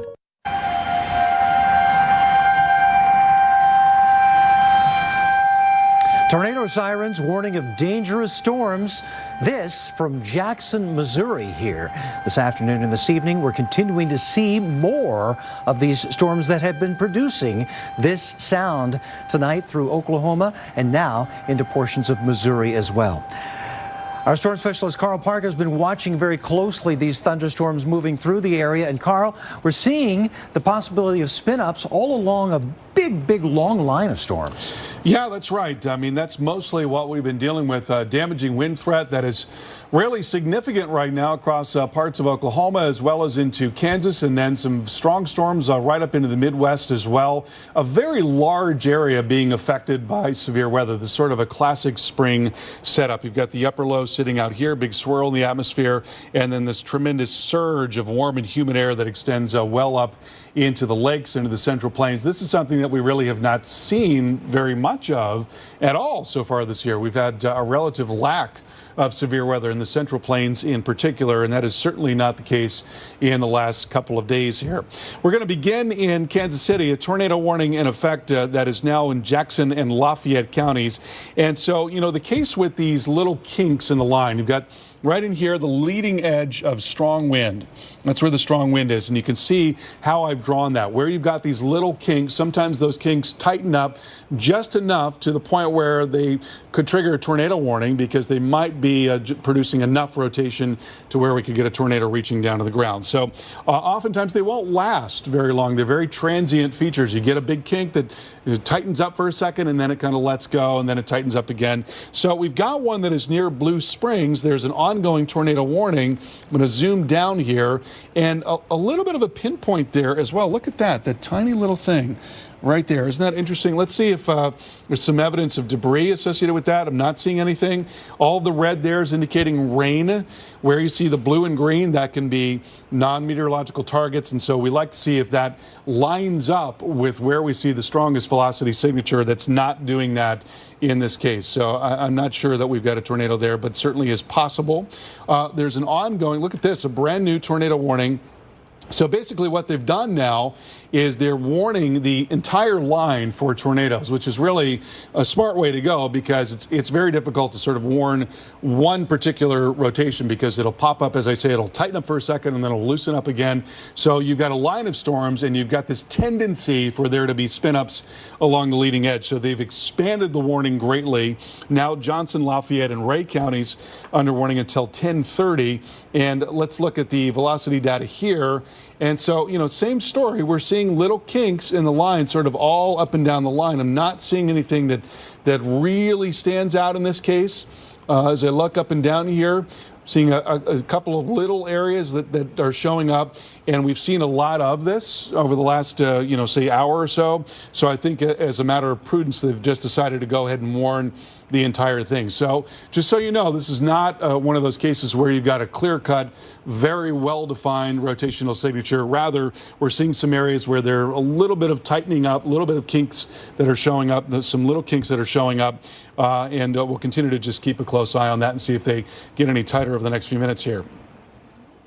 And okay, we've got a new tornado warning in Oklahoma to tell you about. Sarah just told me about here. Let's move up and show you what's going on with that. And that is now not very far away from Pawnee. That's Osage and Pawnee counties under warning. Again, we'll go to the velocity data.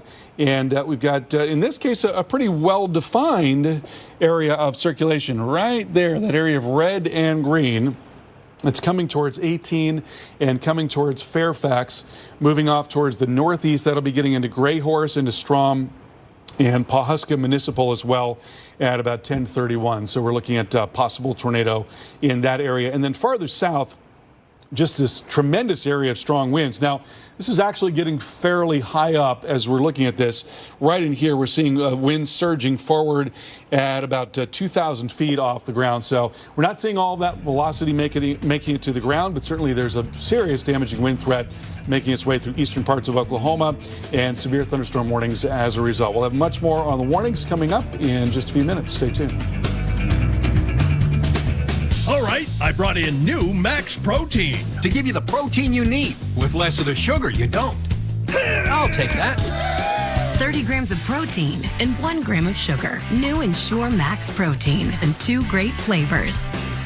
Okay, you missed it. Scroll up. Up, No, up, up. go down. No, wait, down, down, Ooh, down. I want to Yeah. watch the one where the guy says, Stella!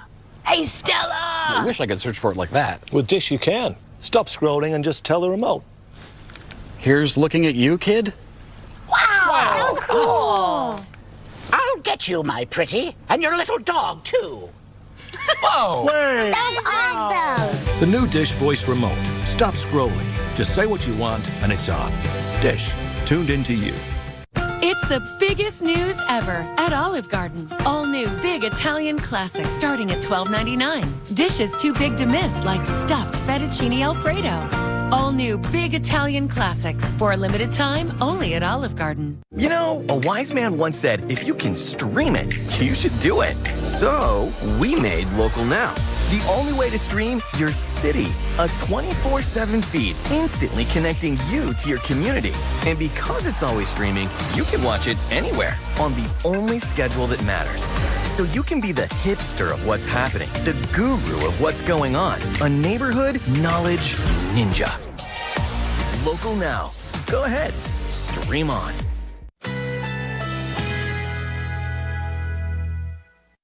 Currently in our area, 63 degrees with light rain.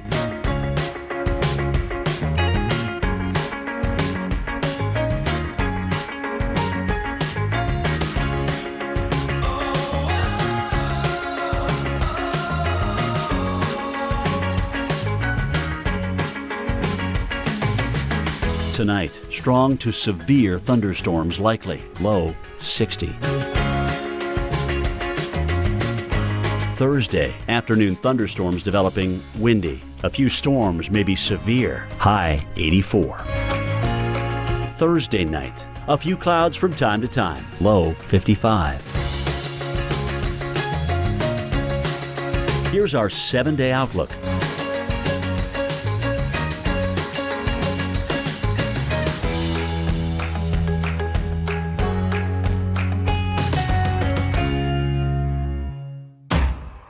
Give us the work no one else wants to do. We don't just go against the grain. We grow it. Give us the frontiers, the places where success is measured and pushed limits. Give us the middle of nowhere, where the only map is your buddy's tread marks. This life, no one's born ready for it.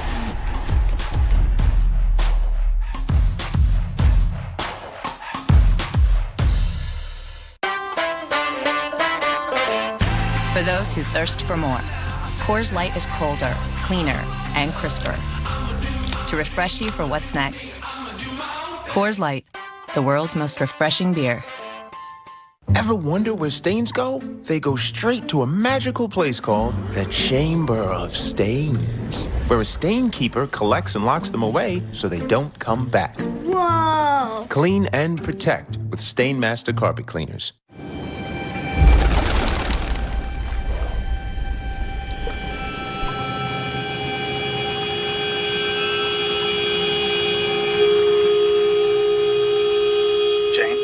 This is Jim from OnStar. I've contacted help, and they're on their way.